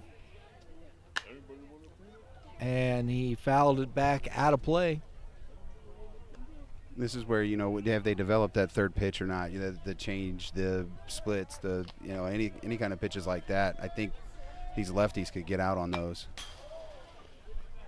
I like that. I understand he's not going to leave that to the umpires. He was a little maybe tween on that. Might as well just foul it off. Fight it. Fight it if you don't like it, right? That's right. Just keep getting closer. That's down the line, out of play. Still a little late on the fastball. You can see maybe they're sitting on that slider. They're off speed a little bit more. Late on that fastball. That got away from Rosenberg. 1 ball, 2 strikes. Tried to spin that one. That's the way my curveball would look. I don't have one, sir. That's why I didn't play that position. The old ephus. We just throw it up there, Mitch. That's a good pitch. Foul tip, caught by Halra, out number 1. That's the thing about pitch sequencing that you love to have from the pitcher-catcher relationship. I'm not sure who's calling it. He's got a wristband on, so maybe they're getting relayed information from the dugout. But I love that there. It's fastball, fastball, fastball. Then he starts to think, well, when is he going to throw me that off-speed? He throws it and then goes right back to the fastball. And that is hit into right field. Catch made out there by Dittmeyer for out number 2. I'll say this much: both pitchers have been efficient, and I'm going to go on a limb and say we'll see all 7. Oh, definitely. Well, that's what it's working towards right now. My, the curveball, I always like to call it the gravity curveball. You just throw it up there and let the earth pull it down. That's the one I throw. There's some that I've. 1 ball, 1 strike. I think I got knee problems from. Used to catch a kid. His name was Greg Prost. I would have him throw the curveball. I would literally show my glove behind the batter, like a right-handed batter. I would show my glove there, sit in the middle of the plate. He would throw it at him. They would buckle, and the ball would just break right to my belly. Wow. 2-2. And it was one of those things where it was like, that's the slurve, yeah. Before this they call it now a sweeper. Yep. Like he just threw right there. Had that what do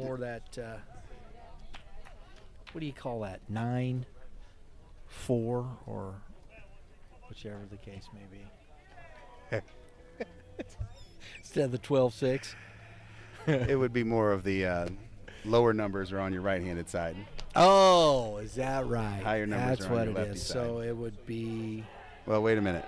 No, I'm going the wrong way. It's 12-6, 11-4 righty. Righties are on the. Yeah, you were right. Little soft grounder. Thorpe makes the play, and a 1-2-3 for Rosenberg. We're headed to the top of the 5th. Still no score.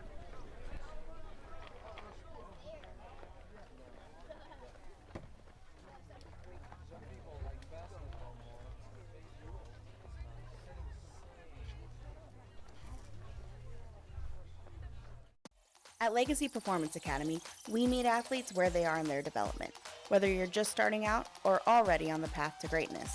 Legacy Sports and Fitness is the premier program for growth, with a full training field designed to help you sharpen every aspect of your game. Paired with our elite baseball programs, we've got the foundation for your success.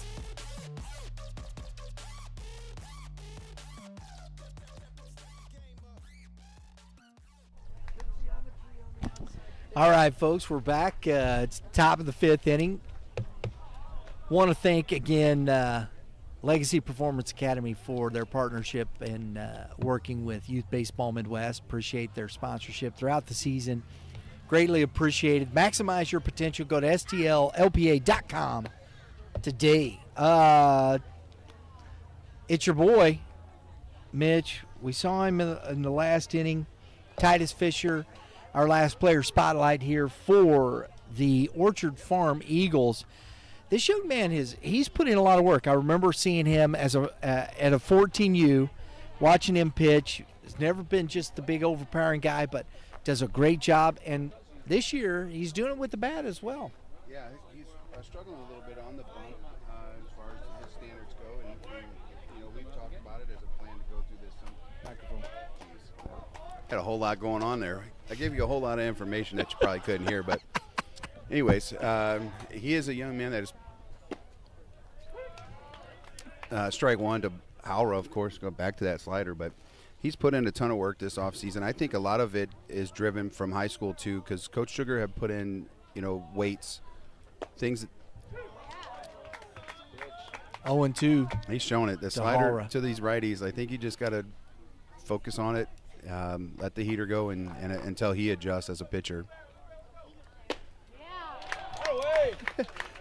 Well, we're in double digits in the top of 5, but that's again, I think is a testament to what Coach Sugar's doing with this program. Is he spent a lot of time in the gym after school, because they had after school weights and stuff like that. Yes. So these are things that these programs are doing that some of these others are not. Your higher, your top end of the conferences. They're putting in training programs to get these kids the opportunity to get better. And I think it's showing here with your hitting when, this young man's hitting 364 coming in. He's only at 8 singles. It's all the hits that he has. There's no doubles, no triples. I say all, but, 6 RBIs, got some stolen bases. So, we'll figure out the pitching through the summer, and we'll get him right for his senior year. That's lined into center field and back to it. Mason Thompson. He had that all the way, looked like there to me, Mitch. We have watched some really good defenders in the G.A.Cs, and some of these center fielders that we have, you hit a ball and you're like, oh, that's going to get down, and then it's a can of corn. Max Kelch put a good swing. He barreled that. Brings up Ty Thorpe, the third baseman. He's made some nice plays, been very good defensively. Big swing and a miss. Put your head out of bed.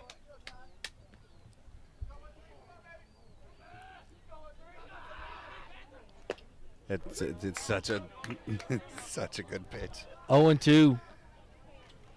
And I would give you this. That may be one of the better sliders we have seen in our conference. And he's just a sophomore, correct? He is just a sophomore.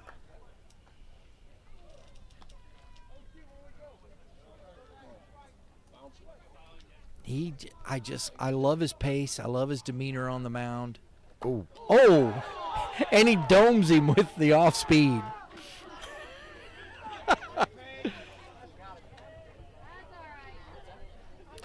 It's a way to use one's head. Well, he just tucked it just soon enough, because that had cheek written all over it. Oh, mercy. He almost ducked himself into it. Yes, he did. Matt Lambeck at the plate now. Those are the ones that usually get me buckled, the ones you throw right at my hip.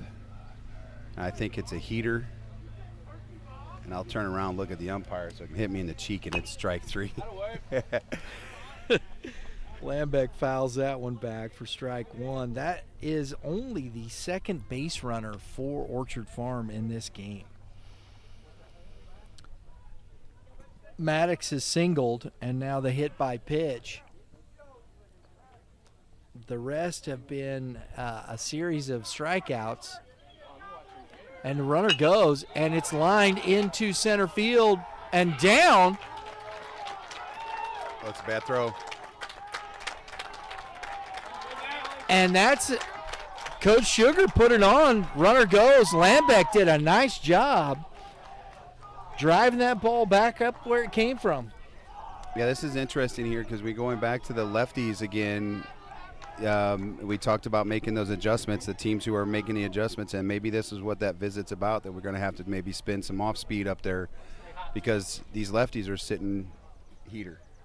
He's only showcased a handful of sliders to these guys. So I haven't seen a third pitch. I don't know if he's got one, but maybe that's what that conversation is here. So here we go, Maddox Crow, who was a single. His first at bat. So we got first and third with 2 outs. Fastball. He sold out on that one. I don't think they have to worry too much about hit and run options. I'd probably try to keep that 3-4 gap open as long as I can. That's fouled back into the fence. Sticking with the heater. It's 0-2. Hey, here we go. He's got to hit yours. Way ahead. Got to hit your pitch.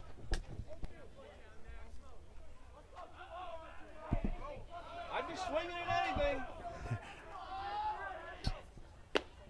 That's a showcase again. I think probably going back to the heater would be my guess because that's what he's shown. I'd like to see if he can dump a changeup in there. Right. 1 ball, 2 strikes. Neither pitcher has shown one to lefty hitters today.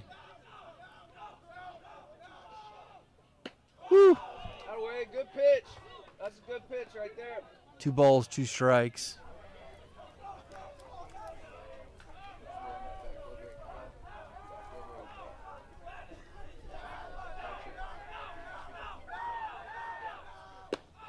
Strike 3.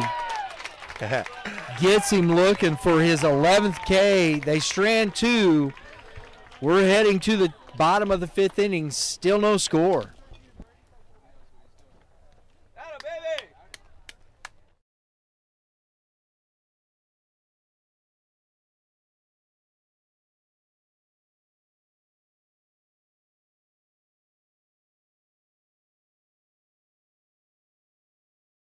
Level up with Legacy Performance Academy.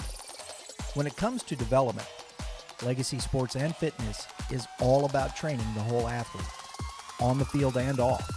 Improve mobility, boost flexibility, prevent injuries, train explosive strength and functional movements, grow as an individual. Because we know a better athlete today becomes a greater player tomorrow.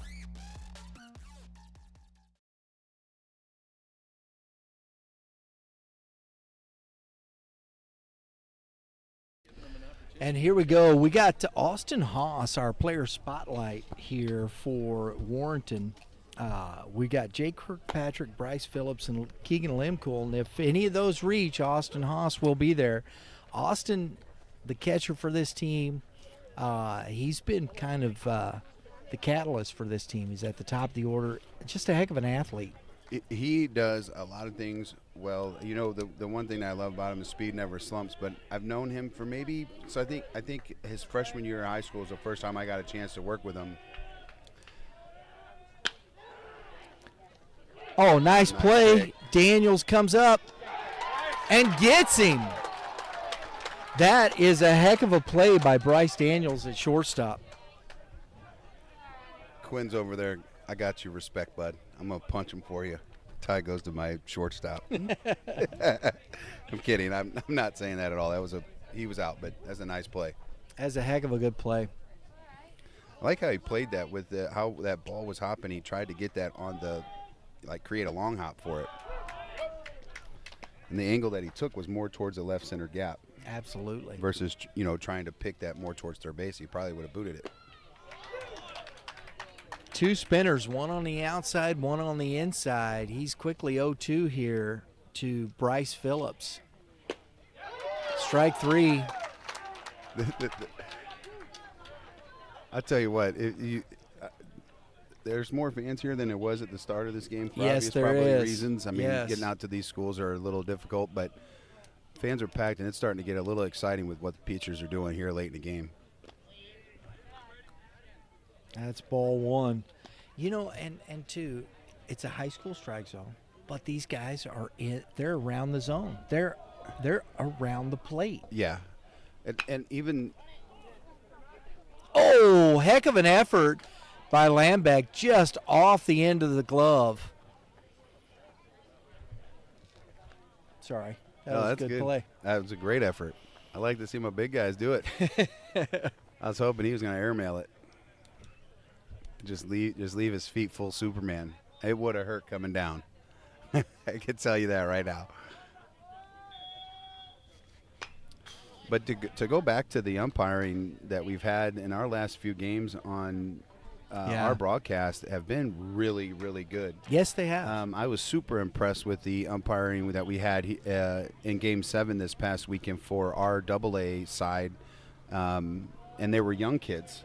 And I was happy to see that, just like we see Quinn out there who we covered just a year ago for St. Charles West. Yeah. I think he was even player of the game once for us. But to see the young people, because I always thought that was going to be a challenge because nobody wants to umpire these days. Right. 3-2 to Keegan Limkel. So I love seeing these young people back in the game somehow, some way. Grounded foul.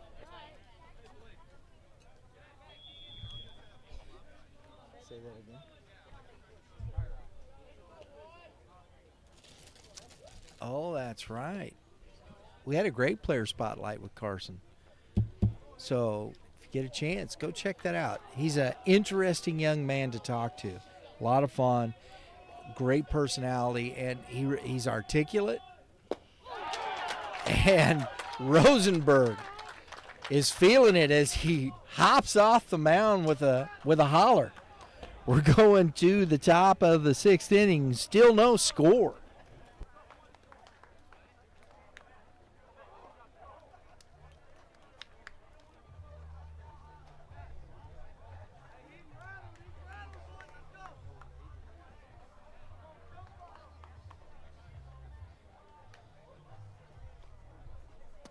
At Legacy Performance Academy, we meet athletes where they are in their development, whether you're just starting out or already on the path to greatness. Legacy Sports and Fitness is the premier program for growth, with a full training field designed to help you sharpen every aspect of your game. Paired with our elite baseball programs, we've got the foundation for your success.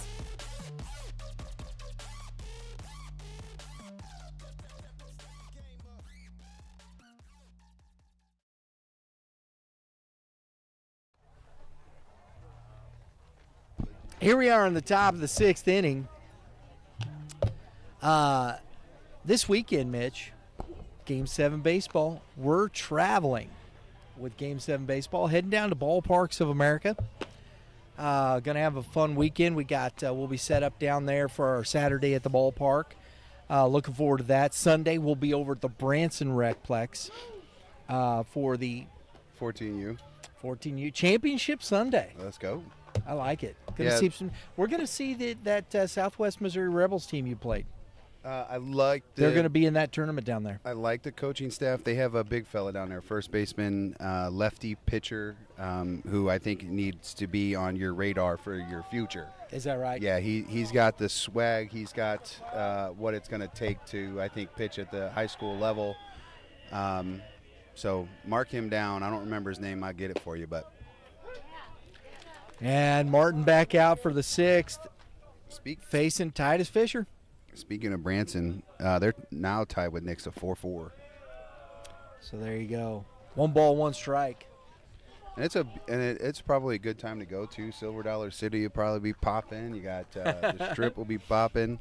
Might be able to go see Dolly Parton show or something. Strike on the outside corner gets that call. And 1 ball, 2 strikes. Misses low. 2-2.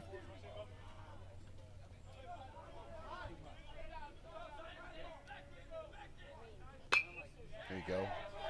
Fisher stays alive, fouls that back out of play.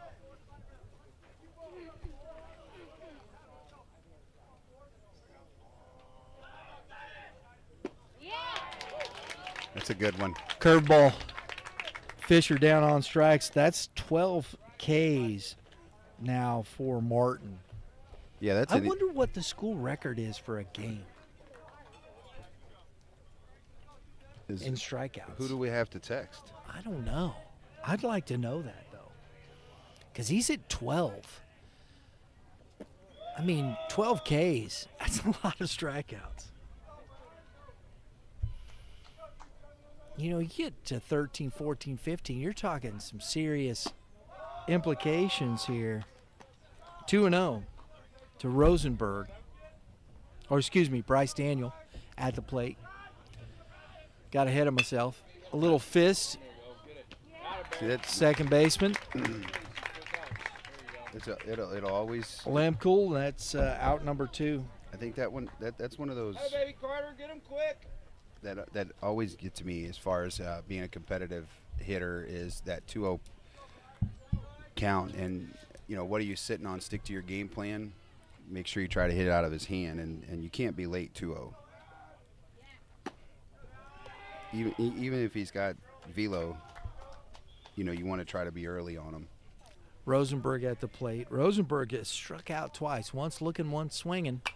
Pops it foul back out of play. 1 ball, 1 strike.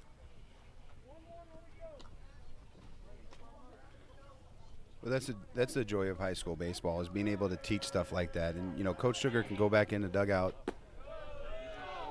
and talk to his players about, you know, situations. You get that 2-0, if he spins you one, spit on it, and you know, stick to one pitch, one zone, and you just can't miss your pitches. Hey, here we go. Best Right. You know what I pitch mean? right here, And best so pitch. you can't be indecisive. You have to just go for it.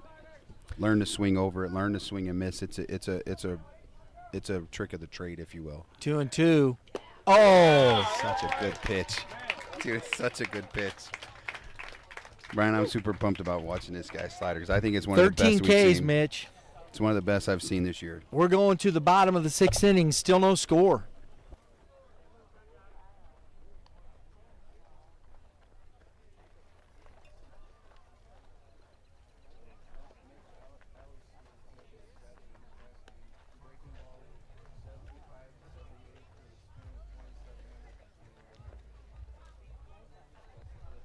Level up with Legacy Performance Academy.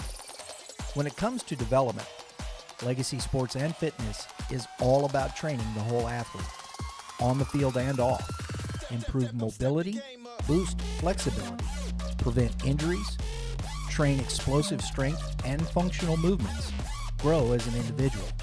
Because we know a better athlete today becomes a greater player tomorrow.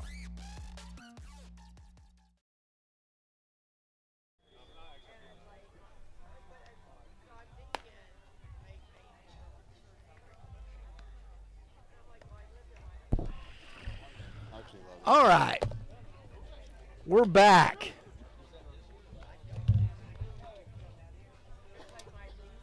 Make sure you check out Youth Baseball Midwest while you're here. Watch some shows, check out our content. If you like what we do, please hit the like button there, share it out with your friends, subscribe if you want to support us, hit the dinger next to it, because what does that do for you, Mitch?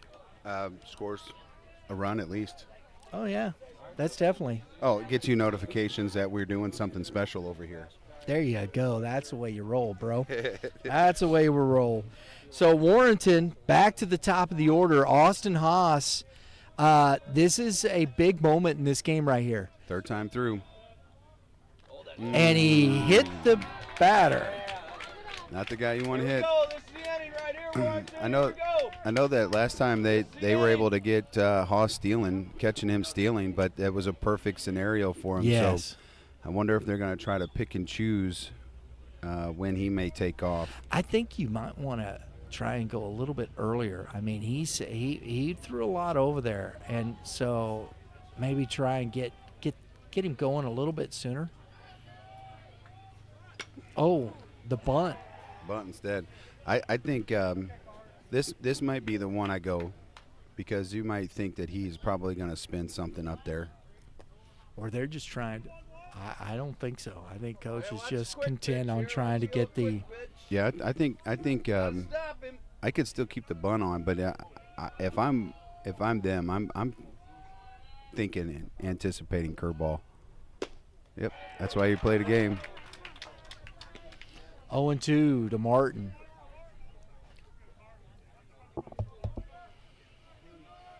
That's a tough take.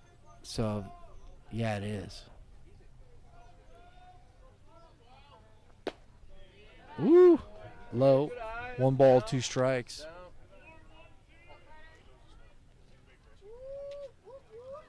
This is the game within the game. You could throw that heater up again here.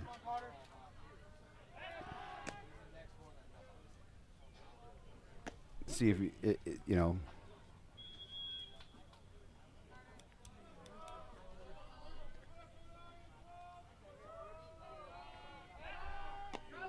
Oh,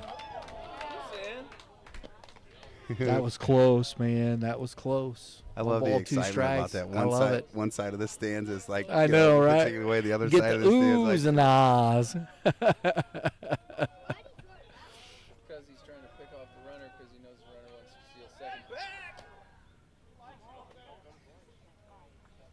Wearing him out, atta baby! Usually say never 3 times. Never 3 times. Never 3 times, yeah. Uh-oh. Popped up. Lambeck under it.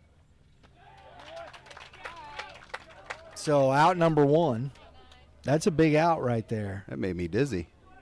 Yes, indeed. I was watching the defender just back and forth doing a little some dance. Do a little dance. Yeah, I was like, settle down. Blake Dittmeyer, wrong one. Colin D. Sylvester, this is a big, big at bat here. This young man's been swinging a hot bat all year. Takes ball 1. He can pop one out of here. Well, the next foul ball, you better be ready to run. If this guy hits a foul ball back, you need to jump and go run right up that hill and get it for anybody else. I am shocked they have not tried to steal a bag. But again, it goes back to just some of the respect. Like I was looking at some of the stolen bases going into this year, and only in conference play, he's only got 6 steals.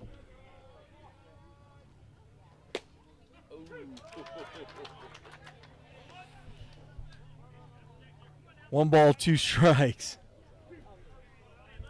You got both pitchers now starting to paint, and it's late in the game. It's like, man, You got to keep. You can't.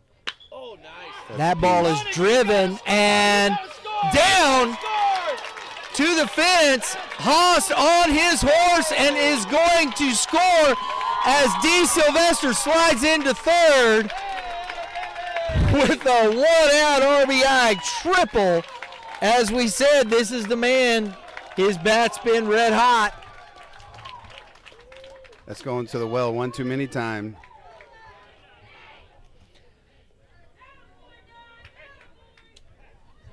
Hey, don't get me wrong, the guy's got a great heater on the day, but you know that's 4 on the outside corner that he kept pumping, kept throwing it.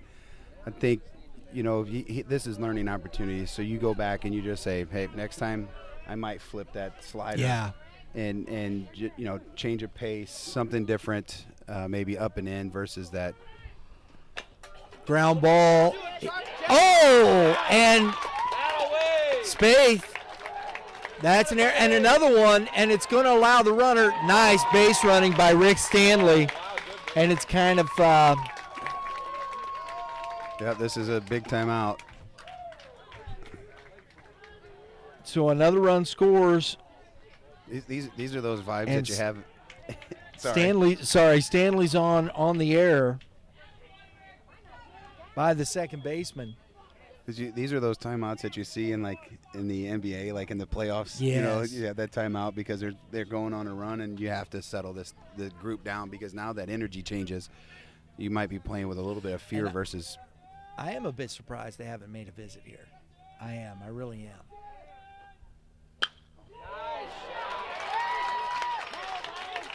Mason Thompson, the throw is offline. Thompson is going to slide in safely, and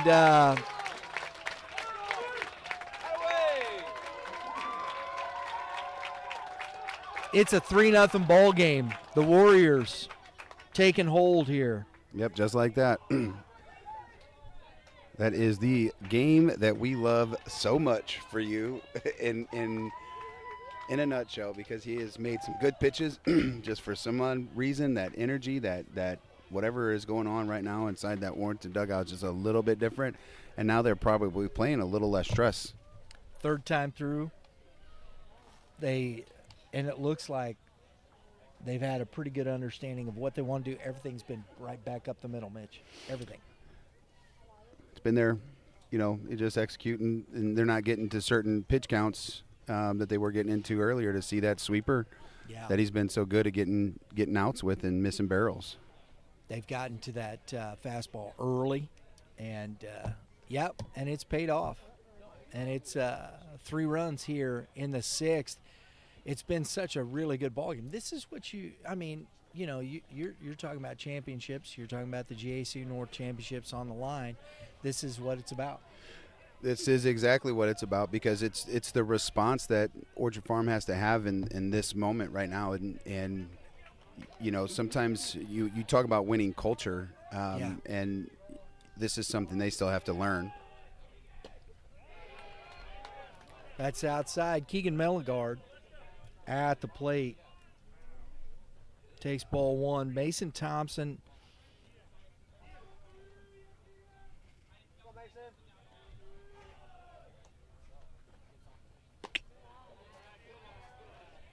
Two and 0.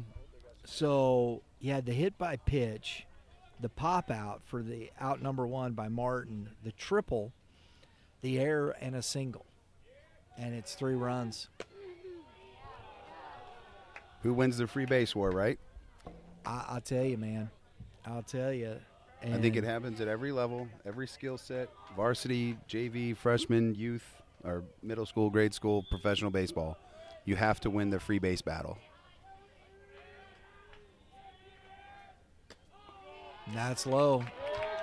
I will give you this. I do like his composure on the mound. He's not making excuses. He's not upset at the umpire. He just looks like we're going to get the old pitching change here. The free base puts 2 on, and that is a heck of an effort by Brady Rosenberg out here today on the mound. He was matching because, you're up against one of the best pitchers in the state in Carter Martin, and Rosenberg, as you said, Mitch, was matching him pitch for pitch. Well, 2 different styles, right? Yeah, you got one guy absolutely. that's overpowering, you one guy that's missing barrels, getting ground balls. Going into this inning, he had 4 Ks on the day, but throwing up zeros. What do you give, 1 or 2 hits up? In this game. Yeah. So until this inning. Prior to going to this inning, which is a very different response than what Warrenton's pitcher had. Or he's going in. He's got 12 Ks on the day. Yes. Very different. 13 Ks. Very different approach to the game for outs. Thank you. Exactly. And it always goes back to pitching. And what you're seeing from Martin is he's got the velocity and the pitching, and what you've seen from Rosenberg was he's got velocity. It's not like he doesn't throw hard. Right. He throws well. It's just 2 different skill sets. And what out. You see, I think the difference in there to me in that what you see with Martin, I think it's an elite curveball. That to me is the difference. Rosenberg, don't get me wrong, throws a good curveball, throws good off speed and whatnot. It's a different pitch. It's slower. It's a sweeper. And the elite stuff, it's just crisp when it just snaps off. And I think that's the difference sometimes, where between catching the Ks and the not having Ks. This is a slider. I'm not sure I've seen anybody in any game that we've seen, and we've seen. Swain, who's graduating. We've seen the young man from Ford's-Mall North throw. We've seen Stover throw. We've seen all these guys that are these big-time recruits. Skidmore throw. They don't have this good of a slider. Right. This thing is sharp. It spins, and the one thing that you hope is that he drops that arm slot just a little bit, and it just kind of falls out of the hand, and he hangs it. But other than that, he has been really good with his slider. We've seen the kid down there in Oakville, Workowich. And I don't think his was this good. Just a sophomore too. Yeah. You know, and who knows what the end result will be for him as the time that he grows. Does this thing get any better, or is that the, you know, is that where he's at? Excuse me, I got the hiccups. But I can tell you right now that thing is spinning. Yes, it is. And couldn't hang on to the ball on the wheel play. I believe Rosenberg went to third base, correct? Yes, Rosenberg's at third. Lambeck stays at first. It's just Ty Thorpe on the mound. I'm sorry. Thank you, Mitch. Ty Thorpe on the mound pitching now for and that ball is hit into shallow center, and it's going to drop in front of Kelch, and he can't handle the ball after it falls in front of him. You know, you hate to see that. I think he gave up on it a little bit. What? I mean, I'm definitely not out there, but Yeah, I think when you look at a play like that, and it's one of that, it's not a baseball that's hit too high, or you know that if you do dive, it stays close to you. It may be just enough that if you did dive, you know, it might get past you a little bit more. That run scores, so you have to be certain. I like the checkup. The ball just stayed down on him. that's back up the middle, drawn in infield, and that's going to be an RBI. Oh, 2 RBI. And we'll let the dust fly by us. Oh, yeah. 2 RBI single we had a pinch hitter, number 17. We got to find who is number 17 there, Mitch. I thought that was Bryce Daniel, but it's not. no, Bryce is on Orchard Farm. Or excuse me, no, Bryce Phillips. But that was Quentin Myers. So Quentin Myers comes in. You have another sub going. Yeah, pinch runner. Yep, number 2's coming in to Cale Lemkuhl is coming in to run. I believe that's a substitution, correct? Yes. Man, I got bugs everywhere going on here. So 2 more runs in, and first and second, and it's a 5-0 ball game here now in the bottom of the 6th inning. Ty Thorpe struggling through this here a little bit.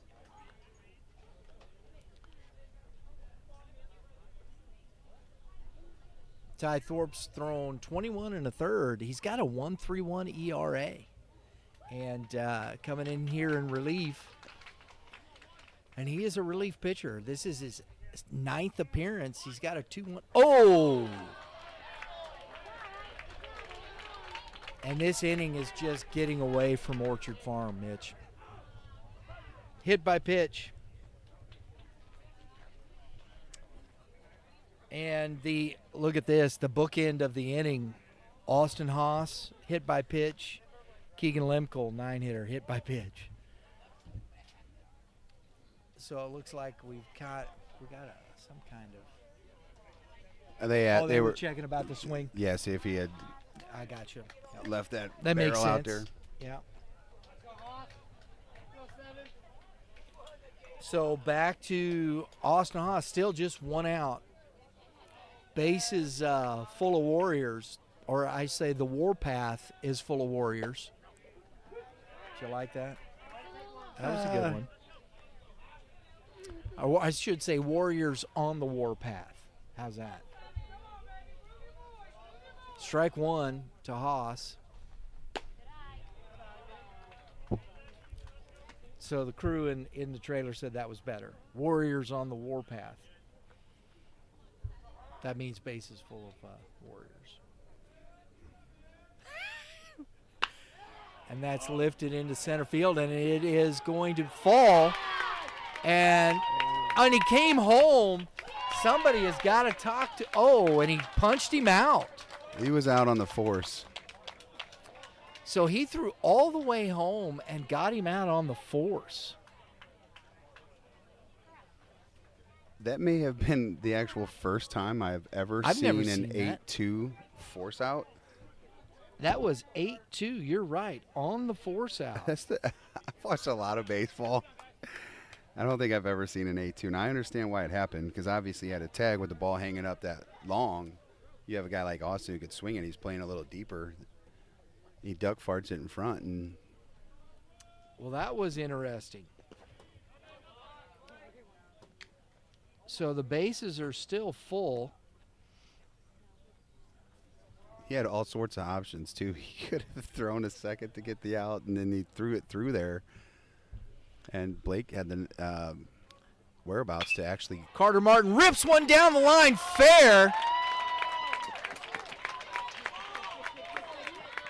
And that's going to play two more for a 2 RBI double by Carter Martin.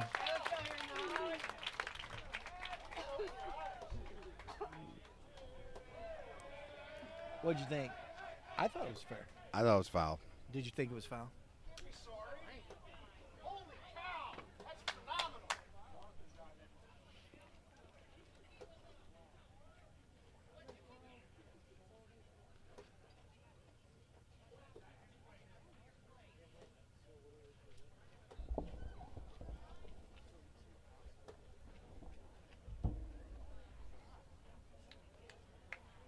So before I mark anything, there's no way they can overturn that.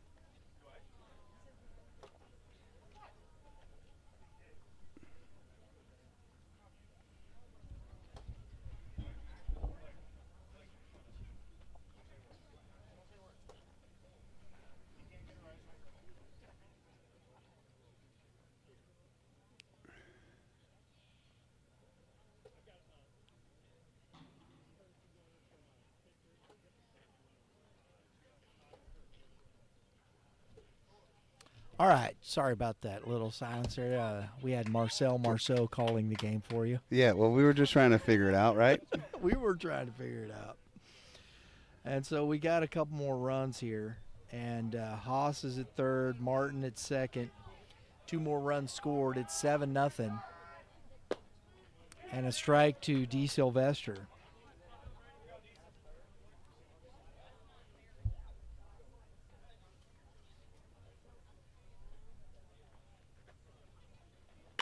And that's going to get down. Nope. Popped into right field. Oh, and it drops between Fisher and Kelch.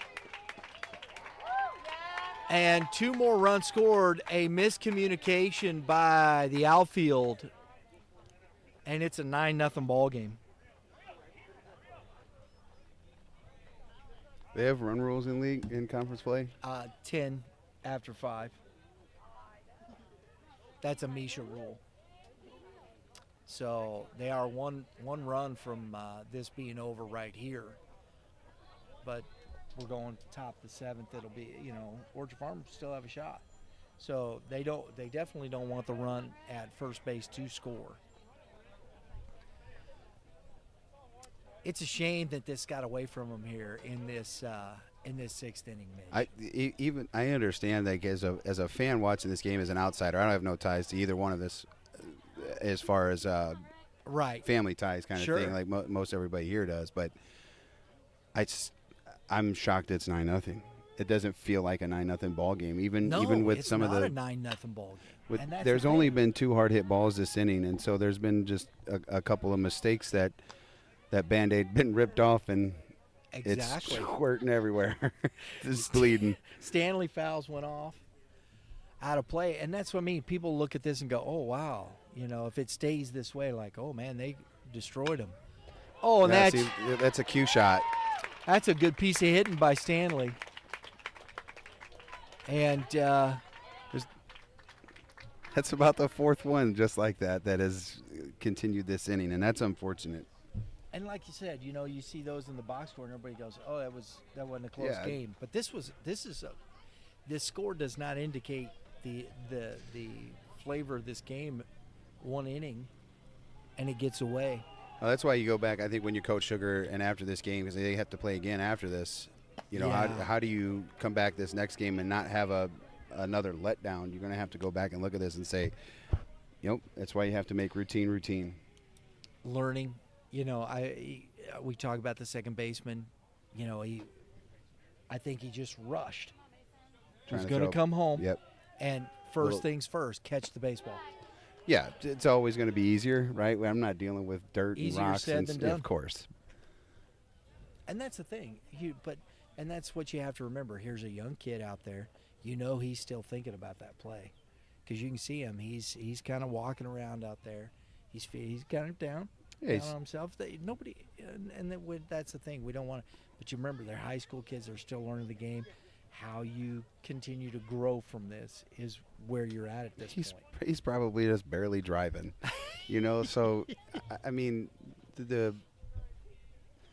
you don't want to look at him and go, he should do this, should do this, because again, like even at the big league level, if the innings like this happen at that level too, where you get unlucky, snowballs. Yeah, and you feel like everything is my fault, and you can't look at it that way. No, you cannot, Mitch. You just have to say, well, next time maybe I'll do this, and maybe there was nothing. Everything he did was right, and it just didn't. It just squirted through his glove, or hits a rock, or. Yeah, I got blocked out. I couldn't see the play. He did everything he was supposed to. Okay. There you go. Except for the obvious part, right, which was right. to get it in the glove, but yeah, he charged hard, coming for. We had that happen to us. The same situation. We gave up 5 runs this past weekend on a bleeder. I mean, a 17 hopper to the first baseman. Look at this. That is going to be foul. Didmeyer gave it a good run. And everything else after that just fell apart. Second baseman made a mistake. Little blooper here, walk, a hit by pitch, and then somebody hit a ball hard. Is momentum your friend? That's a funny. I'm not exactly sure how I like the word momentum. I know. I don't know if it's a real thing. I know people like the energy and stuff like that, but it's. I mean, I understand what it means. I know, and I agree with you. I agree. People always talk about, we got the momentum, and whatnot. What is momentum? Moving forward, movement. It's movement. It's one of my favorite songs from Toby Mac. Who's Toby Mac? Former singer with DC Talk. Who's DC Talk? Oh, he just went down and hit that through the hole for the gamer. For the game winner.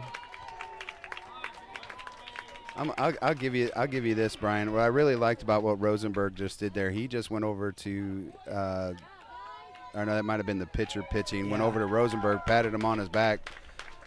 That is a whole lot of unlucky business. That's all that was. I mean, you had, of course, the triple that was the biggest hit of that inning, but after that, everything was hit softly.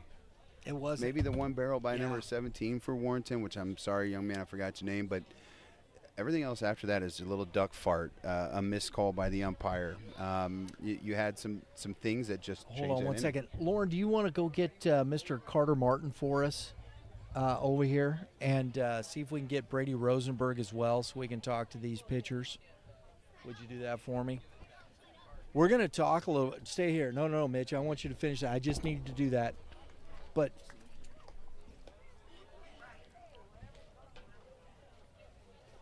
we're doing post game right now. So just go get the fellas. We're going to do it right here. That was a huge, and that's the thing, you see this game here. You got to give it to them. G.A.C. North champs, right? Yeah, I mean they were the ones putting the pressure on, and then as soon as they scored that first run, it felt like with that young man on the mound, it felt like you were playing. You could do anything you wanted, you know, and that's what they did. Is like, okay, well maybe the at bats change. Now there's no pressure. Now you're just swinging. You can have a little bit of fun with it, and whatever happens.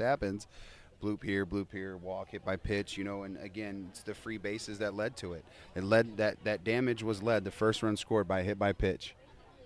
I want to say that. Congratulations to the Warrenton Warriors, the 2025 G.A.C. North champions. They deserve it. This team, it's their second straight. They were 10-0 last year. Here they are right now, 8-1, with a possibility to go 9-1 in conference again. Yeah, and you know, I don't think I had Warrenton as my conference champion. I think I picked St. Charles West as my conference champ. I'd have to go back and maybe watch our G.A.C. previews, but that's who I thought was going to win this conference. And I got two guys on this team that I now know about that I did not know about before, and that's Mr. Martin and D. Sylvester that was out at shortstop, and that was fun to watch the few games that we had, and well deserved. I mean, they went out and proved everybody wrong. Because did you have them? Do you remember if you had them at their? I think I did. I think I had Warrenton 1 and St. Charles 2. But I also, thought that actually I think I had Orchard Farm at 3. I think it was those 3 teams. Here they were playing for it. So you got to give them kudos. I know as we looked at it, we had St. Charles West 6-3. They were playing St. Charles at Blanchette Park, I think, today. And so they could be 7-3 and could tie Orchard Farm for second place. So either way, those are the top 3 teams in this. And we had that right at least. Whatever order it was, I can't remember. Right. But we got Mr. Carter Martin coming over here to chat with us. Mitch, I'm going to have him sit down and you get to chat with him. I get to do this. Yeah. All right. Come on in here, young man. We'll get to have go. a seat. Our St. Charles West was playing Washington today, by the way. Just to throw that player match of at the you. game right there. Go ahead, Mitch. Hello, sir. How you doing? I'm all right. Player of the game. This is the first time this year he's given me this role. So, man, I was actually talking to somebody that you knew in Mark Miller. I've been playing against him a long time, and he always had a good slider, one that would always get me out. And today I'm sitting back here going, shaking my head like, man, this dude's got a slider. I think after all the games I watched this year, that might be the best secondary pitch that I've seen. Is that something that's always been in your bag, or is this something developed over the last year or so? Yeah, I've always had a pretty good off-speed pitch. I probably started throwing the off-speed pitch a little younger than I should have, but I think it set me up right to keep it pretty good and get better. It was, I don't know if our fans could see it, but from where my angle was at, I saw a lot of depth into it, and you only threw about 3 that were kind of some cement mixers, and I was like, well, they let that one go, and it was right down the middle, and I'm like, that's the one if you're going to try to swing at this young man's slider, because everything else is pretty darn good. Tell me about what you felt going into this game, having the conference championship on the line. What was your day like? Man, adrenaline was running all day. I woke up extra early this morning. Even though on a normal day I'd be tired, but that adrenaline was pumping. I was looking forward to this day. What'd you have for lunch? I had 2 slices of pizza and a salad. So that's a. Do that every time. I was gonna say, I guess that's the lunch for a conference championship. Talk about the conference in general. This conference is, I think, up this year. Overall from top to bottom. I mean, some of the teams that were picked to be last were competitive this year. There was really no weeks off for you this year in this conference, would you say? Yeah, absolutely. Last year, we went 10-0 in conference. I wouldn't say we breezed through. It was still a good conference last year, but this year we have great guys, and we battled super well. I'm just happy to be here. So what's the next step? You going to do any arm care routine? I know that you're getting ready to play another game, so you're probably going to have to go hit. So are you going to start the next game? 13 Ks, you probably didn't have too many pitches. I'm kidding about that part. But Right. I'm going to try and hit a bomb next game. There you go. Good luck the rest of the year, young man, and district play coming up. Yes, sir. Thank you. Good job. Go ahead and jump in there, Brady. Carter, can you come over this way for a second? Oh, deep breath. All right, young man, let's talk about going into that game and kind of what your day was like waking up this morning. Excuse me, I should say player of the game for Orchard Farm, the farm. Titus made sure I was aware that it's not farms. Yep. I don't know if you guys got me on that, but he lit me up pretty good for that, so I had to make sure I get it right. So I've been familiar with who you are because of the age group over the last couple of years, but this was the first time I actually got to see you pitch. What was leading into this day, knowing that this was a big game because you had to win this one to have an opportunity, a second game, to win conference. What was your night like going into this start and your day? Well, last night I got home from practice, and I immediately thought, drink as much water as possible. I was like, I need a bunch of water in my body so I stay hydrated because I knew it was going to be hot today. And then I stretched before bed, and then went to bed. And this morning, I woke up a little late, but I made sure to get my sleep. And then, yeah, just a normal school day from there. What'd you have for lunch? Lunch meat sandwich and some bag of chips. Simple lunch. Yep. School lunch, or do you make it at home? Lunch. You Yeah, bring your lunch. Yep. I like to ask that question because I'm big with like how do you start your day? How do you midday get prepared for these games? Because at 4 o'clock I'm sure you're starving. Oh yeah. Because you probably eat lunch at 10:30, 11. And did you have a pregame snack? I did. It was a little peanut butter and jelly, like a little Uncrustable? Yeah. That's yeah, my yeah. man. What That's kind? it, yep. Grape. I was hoping you would say strawberry. But anyways. Yeah. Heck of a game today. I like that little secondary that you have, which is I'm assuming that you call that more of your sweeper pitch, slurve.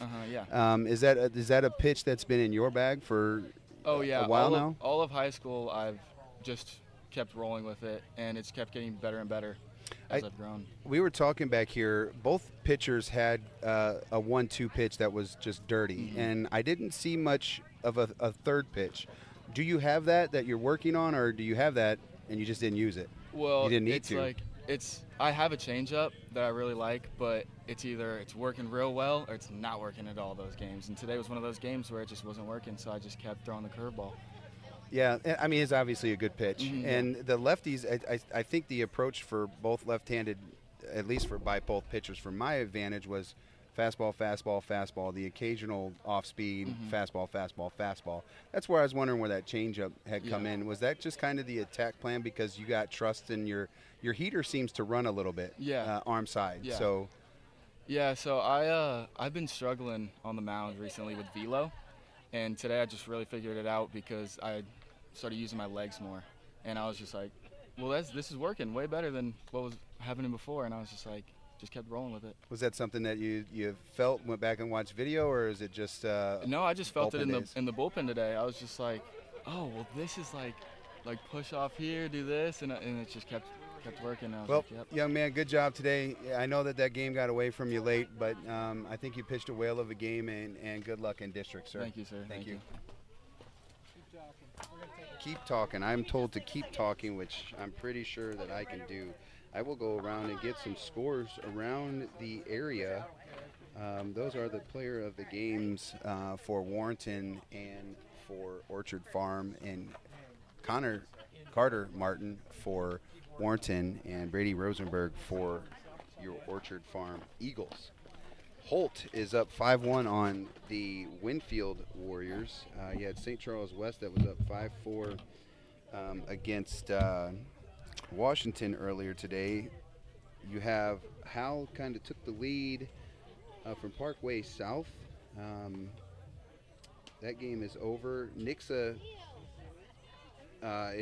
is beating Branson 7-4. At one point, Branson was winning that game, which I thought was going to be a big upset. Nixa is a very good program. Yeah. Fort Zumwalt East is up 6-2 late in that ball game. That's about to close, and Timberland has come back to take a 5-2 lead against the Troy Buchanan Trojans, which are up in the top of 7. They are at Timberland. So, what do you think of Timberland's chances in district? Well, I tell you what. Of course, Howland West are sitting at the top there, but what do you think? Well, I could better answer this question when the seedings come out. I'm assuming they're going to be the 3. That's what I don't know. I think North Point might get the 3. Well, yeah, I didn't think about North Point. I could see Timberland at 4. Well, North Point's got them 2 games to 1. That's I think correct. in the 3-game series. So if it comes down to the whatever they call those strength of schedules or whatever it's called in high school baseball. My apologies for not knowing that. It's strength of schedule in college. What is it called for high school? When you play your non-conference, strength of schedule. Okay, whatever. Inside your district, but right. that's a good point that I missed. Timberland's playing some really good baseball, so it'll be the 4-5 matchup, right? Who's the 5 matchup? You know, is that a Columbia team? no, because it's District 4. 1, 2 is up there, so 5, 6, 7, and 8. Okay. Troy Buchanan, Fort Zumwalt North, Liberty, and Howell Central. What do you got there? That's tough because, wow. So those Howell last Central 4, the 5? Well, those last 4 teams there in the 5, 6, 7, and 8, I think are even. I think their records are close. Nobody wants to play Zumwalt North with well, but they're struggling Loman. lately. Well, Zumwalt North. You said Zumwalt North. North. I was thinking Howell North. They're in District 3. Yeah. My bad. I knew that because I just shared that today. I mean, you don't want to face Loman, but Howell Central might be your is 5. gritty and can beat you. That might be your 5. That might be your 5, 6. I think it could be. Either way, flip-flopped. I don't think you. Liberty is 8. I think Liberty. It's a down year. They're just not playing well. Yep. That's the 8. So it's either Troy, Howell Central, or North in that 5 spot. Where do they get? And those 3 is really going to be. That matters. Yes, it matters. That matters. Buddy. I will tell you right now, matters. if I'm Timberland, I don't want to be the 4-5. No. At all, because I think North could be that 4-5. I don't think Central's there because I think Howell Central has lost to Timberland a few times, so I don't know that they're the 5. I don't know the North, the common opponents between Zumwalt North and Howell Central. I know that Loman lost to North Point last week, I believe. That's man. I could see that 5, 6 being flip-flopped. If I'm Timberland, I probably want Howell Central over the 7. You can go ahead and give that 3-6 matchup. Because Troy's not an easy out. No, you have Klein and Stuckey, who are both good pitchers. I would assume Klein would take that game for Troy, which has shown to beat And these if they're teams. the 7, you're probably going to get Zumwalt West, and that could. Troy took them out last year. Yeah, and all you have to do is get hot at the right time, right? Yeah. And this is what we're seeing. What I think in Timberland is they are hot right now. They are playing some really good baseball offensively and defensively. Of course, they can pitch. I would take my chances against any of those guys, starters. I think Timberland's a little bit deeper, I think, to give a challenge to a West. I don't know what the matchups would be in round 2. I don't know if do they reseed? They don't reseed, do they? No. Okay, so it's probably you got the 1-8 gets the 4-5. Okay, so Howell has the 1. Yeah. Right, and I so think, yeah, that would be a good matchup between Timberland and Howell as their number 2 starters, Curtis versus Sansone. That could be fun, but I do think that they have enough depth to create a Game 3 problem for a Fort Zumwalt West. So, assuming that they're there, right. But my roots would tell me go Wolves, but it's going to be tough for them like it is every single year. Absolutely. I would assume Howell's coming out of that. I'm just going to assume because it's on paper. On paper, yeah. You have to play the game, and you look, and everybody plays the game. But what that's if Liberty what the can conversations are fun. Liberty can go out and beat them. What if Dobrats goes out and has a game? It is. Right. I'm stumbling Jake over Greer words. hits a couple of bombs. Yeah, and all of a sudden it's like, wait, what just happened? Well, we've seen Skidmore have innings where he struggled. Especially if he has a little bit of a longer inning. He's been on fire. To start a game, he struggled to start a game. Right. In that game against Howell Central, when we talked to their player of the game for that game, Sam Mueller. Yeah. When we were talking to him, he goes, "We have got to execute when the bases are loaded. That game might be a little bit different for them." And so again, that's against one of the top arms in our area. So, what guy are you going to get for each of these clubs that day? Yeah, baby.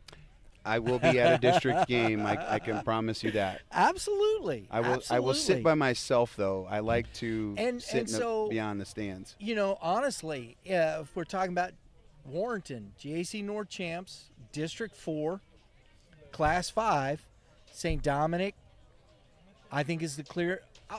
You know what? I don't know if you can say clear number one. I think Warrenton can go in and make a case for themselves. I think they will for that 1 seed. Maybe if they end up in a 1 seed, Dominic is a 2, East is the 3 seed. Does that change the dynamics of that district? Who else is in that district? Holt, McClure North. Oh yeah. So I am going to go on a limb and say that the bottom. Hannibal.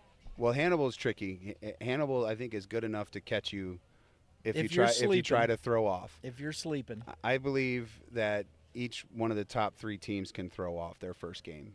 They should be. The 4-5 probably cannot, but the top 3 teams could probably throw off at least their ace. I mean, you know, some of these guys have number 2s that are still pretty darn good. Right. But at the end of the day, like I think that second round matchup probably for each of those clubs are going to be big. Because I think your 1 through 4 should probably make it. Yeah, and I think that's going to be the difference, you know, when you look at that. Orchard Farm in District 6, St. Charles West. You have the juggernaut there this year who I'm surprised about, Duchesne. I did not think Duchesne – I thought they'd be good Class 4 team, but – they're playing at a high level. They're playing at a championship level. Offensively, they look really good. Yeah. From just following them on Instagram and social media and stuff, and seeing kind of their approach. I'm friends with their coach, their head coach, and so it's one of those things where you look at them and you're like, man, they're rolling offensively. Mm-hmm. And I think that gives you a little bit of a luxury to play with your lineup a little bit to save innings at the end of the year. Because you're going up there and you're up 8 runs on a team, you can afford to put in a guy that is, you know, could be your future. So he's getting some opportunities. And if you're in a close ball game, that probably doesn't happen, because they are giving up some runs late. Because you know, these are young arms that are getting new opportunities. That's what it looks like around the G.A.C., man. That's Howell North over. I think Howell and Stover.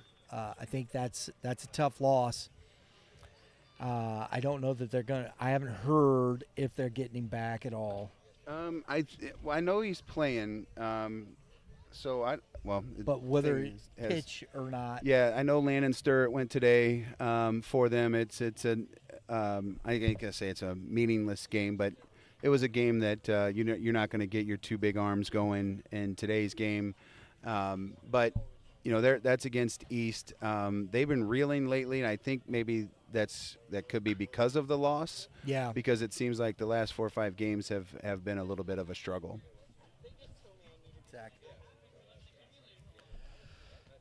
Congrats, Coach. Hey, we got to say this. Coach Burley's here. He's getting ready. He's putting up his camera here. Coach, congrats. Heck of a job by your guys. Hanging right in there. That was tough. Never a doubt, right? Never in doubt. They've made it a lot harder. I don't know. Carter pitched really well. Yeah, Carter pitched very well. Make sure he has 2 pieces of pizza and a salad before every start. That's what he had for lunch today. That's what we got out of him, Coach. He was sick the last few days. So. Maybe he came to school and showed up today. There you go. Oh, yeah, because he wouldn't have been able to play. No, he wouldn't have. So show up for 3 hours and sleep in. That's it's his flu game. Sleep in the nurse's office for a couple hours and come on out. I've had my fair share of nights or days that I have stayed in the nurse's office all day. Absolutely. But really, congrats. Thank you. Good luck the rest of the way, okay? Thank you. Appreciate you guys coming out. Absolutely, Coach. Good job. Coach Burle, G.A.C. North champs back-to-back. Love it. Mitch, always a pleasure, my man. Buddy. Folks, be looking for it. We're going to be getting back in. Mitch is going to be getting back in the studio, getting the hitting zone going. Got some hot topics, some fresh topics, some good stuff will be coming up. Hot is the key word. You like that, right? I do, because hot takes. What I have on my mind right now about the first podcast show back is unreal. We just got to get like some flame and fire going up behind you. Right? Yeah, I mean, In I the like studio. I like metal. We're not real, but you know. I am a ginger, so I probably ooze that. Yeah, baby. But yeah, Hot Topics is a key I love word, and I think this one is burning a hole in me. So I can't wait to talk about it. It's coming up. We couldn't do it. We were going to try and do something today. It was some stuff interfered in our best laid plans, but they'll be coming up.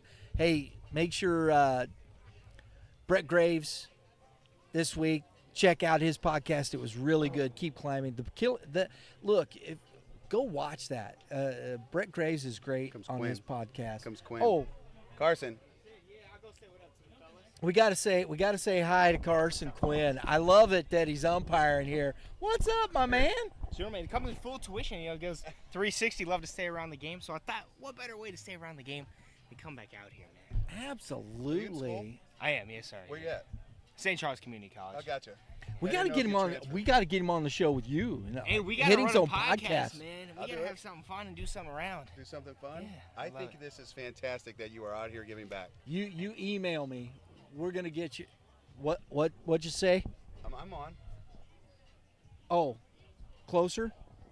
You're There gonna we see, but come this game, stick with enthusiasm. You know, I love to carry the love of the game. So you fellas are gonna see some good stuff out here. Oh, he's saying Quinn's saying we got to see him behind the dish because we're gonna see some enthusiasm. You fellas are gonna see a show. Do you have your strike 3 call? Is it one Yeah, for the ages? yeah. You don't have to tell us. We'll wait for Oh it. yeah, stick tuned. No English is said during it. I just want to let you guys know it's a little blah blah blah blah. One of those type deals. You know, I got it in the bag. Hey, what did you think about that play by Bryce Daniels? Oh, That's beautiful. short. Did you? Beautiful. Oh, the one where he backhanded Yeah, and the threw pick. a rocket over to third or first. I mean, Yeah, I felt like that was going to yeah. be out no Yeah, it's matter fine. what Did from good. former shortstop good, to Blue. shortstop. hey, I love the play, and it was bang bang, and I was like, that's a great play right there. Yeah, let's give it to the kid. Yeah, that's it's a fella out. shortstop. He was out, too. He was out. Hey, fellas. No. Hey, Good to see Carson. you, gentlemen. Email me. I will. We'll do that, please. Are you on your Instagram a lot, Carson? Yeah, I'm on it. I'll message you on Instagram to get on the show. All right, right on, fellas. Thank you guys. Good to see Carson Quinn out here umpiring. I love that. Giving back in the community. I love that. That is the first time I was called a gentleman. Hey, there you go. At least he didn't call me a scholar. Didn't add to it, right? No. There Nope. you go. Oh, look at my man. You Oh, remember hey, this guy? who we got? Who we Roman got here? Fisher. He was in the Oh, booth with Mr. us over Fisher. at Yeah, come over here, Mr. Fisher. Are you Say back hello on? to the fans. back on. If you don't remember. Hi. Hi. Hi. We talked to Roman at the Game 7 tournament, didn't we? No, Oh, no, at your G.A.C. facility. Classic. G.A.C. No, Classic. G.A.C. Classic. That was he was in the last year, yeah, right? he was in the booth with us. Remember, he was That's afraid, and right. then he stole the show. So who you out here watching? The Orchard Farm Eagles. So who are you watching though in particular? My brother, Titus Fisher. There you go. How did he play today? What? How did he play? I mean, there's one play whenever the center fielder and him ran into each other. I didn't really get what happened there. I don't know. I think that they're both trying to go for it. Yeah, that happens. Little miscommunication. Good to see you, buddy. Appreciate it. We'll maybe see you out at the ballpark We'll as see him well. one day. Love that stuff. We'll see him one day because he'll be Yeah, 14. he'll be right here. That's right. Well, he'll be 14 one he'll day. be See you, Bubba. 14. Yeah, everybody is 14 at least once, right? I feel like I can tell that he has been around me for a while in Roman because the first thing he picked on was the communication play. I'm like, that a boy, Roman. Not the Man, you're with it, strikeouts or bro. anything. Let's talk about the play that he didn't make out in left field because of lack of communication. That's freaking awesome. I got the greatest video of him last year. We were playing over at what's the college over in Illinois? Edwardsville. Yeah. And we were playing a Play 9 event over there, and he was sitting in a dugout. He was being our bat boy for the season, which he's a great bat boy for us. But he likes to be in there because he wants to learn. Yeah. And I looked over, and he was literally throwing the ball off of the netting that was the dugout. It was tight enough that it would rebound. He's over there working on his picks at 10 years old, just trying to do his thing. And I thought that was awesome. I have that video still saved on my phone. I don't know when I'll use it, but it's something that I think young people need to do more of. Just throw a ball off the wall. Like, keep it simple. You don't have to be coached in everything. No. And, he's been in my dugout, so if you know anything about me, you know that I use some small words sometimes that usually have a couple of letters in them, not a whole lot of letters. And I always go over and say, buddy, I'm sorry. Forgot you were in the dugout. And he's like, I've heard worse. We hope not. We hope not. He goes, out of your mouth. And I'm like, oh, man. He's 9 and 10 years old hanging out with me. It's like, Matt, I don't think I can keep him in my dugout. There you go. Mitch, we got a G.A.C. North champ. Always fun, my friend. Let's do it again on Thursday. Thursday, last one. Yep. Coming down? Lindbergh. He's coming down. Sweet. So I want to see this Festus Club. Folks, appreciate you tuning in today. We'll see you Thursday. Tune in. It's going to be a good one. Lindbergh Flyers at home taking on the Festus Tigers. We'll have that for you. 4 o'clock pregame, 4:30 is first pitch. Make sure you're liked and subscribed. Hit the dinger. Get your notifications. Everybody have a great rest of your afternoon. Enjoy this fabulous weather. Have a great day in the Lord. For Mitch, my crew, my crack staff, Lauren and Drew Klutz bringing you all the pictures, all the gadgets and all the information there in the back. They did a great job today engineering this ball game. We appreciate my Red Earth Productions crew. Appreciate them very much. We'll see y'all next time. Oh, I was hoping for the pitchers.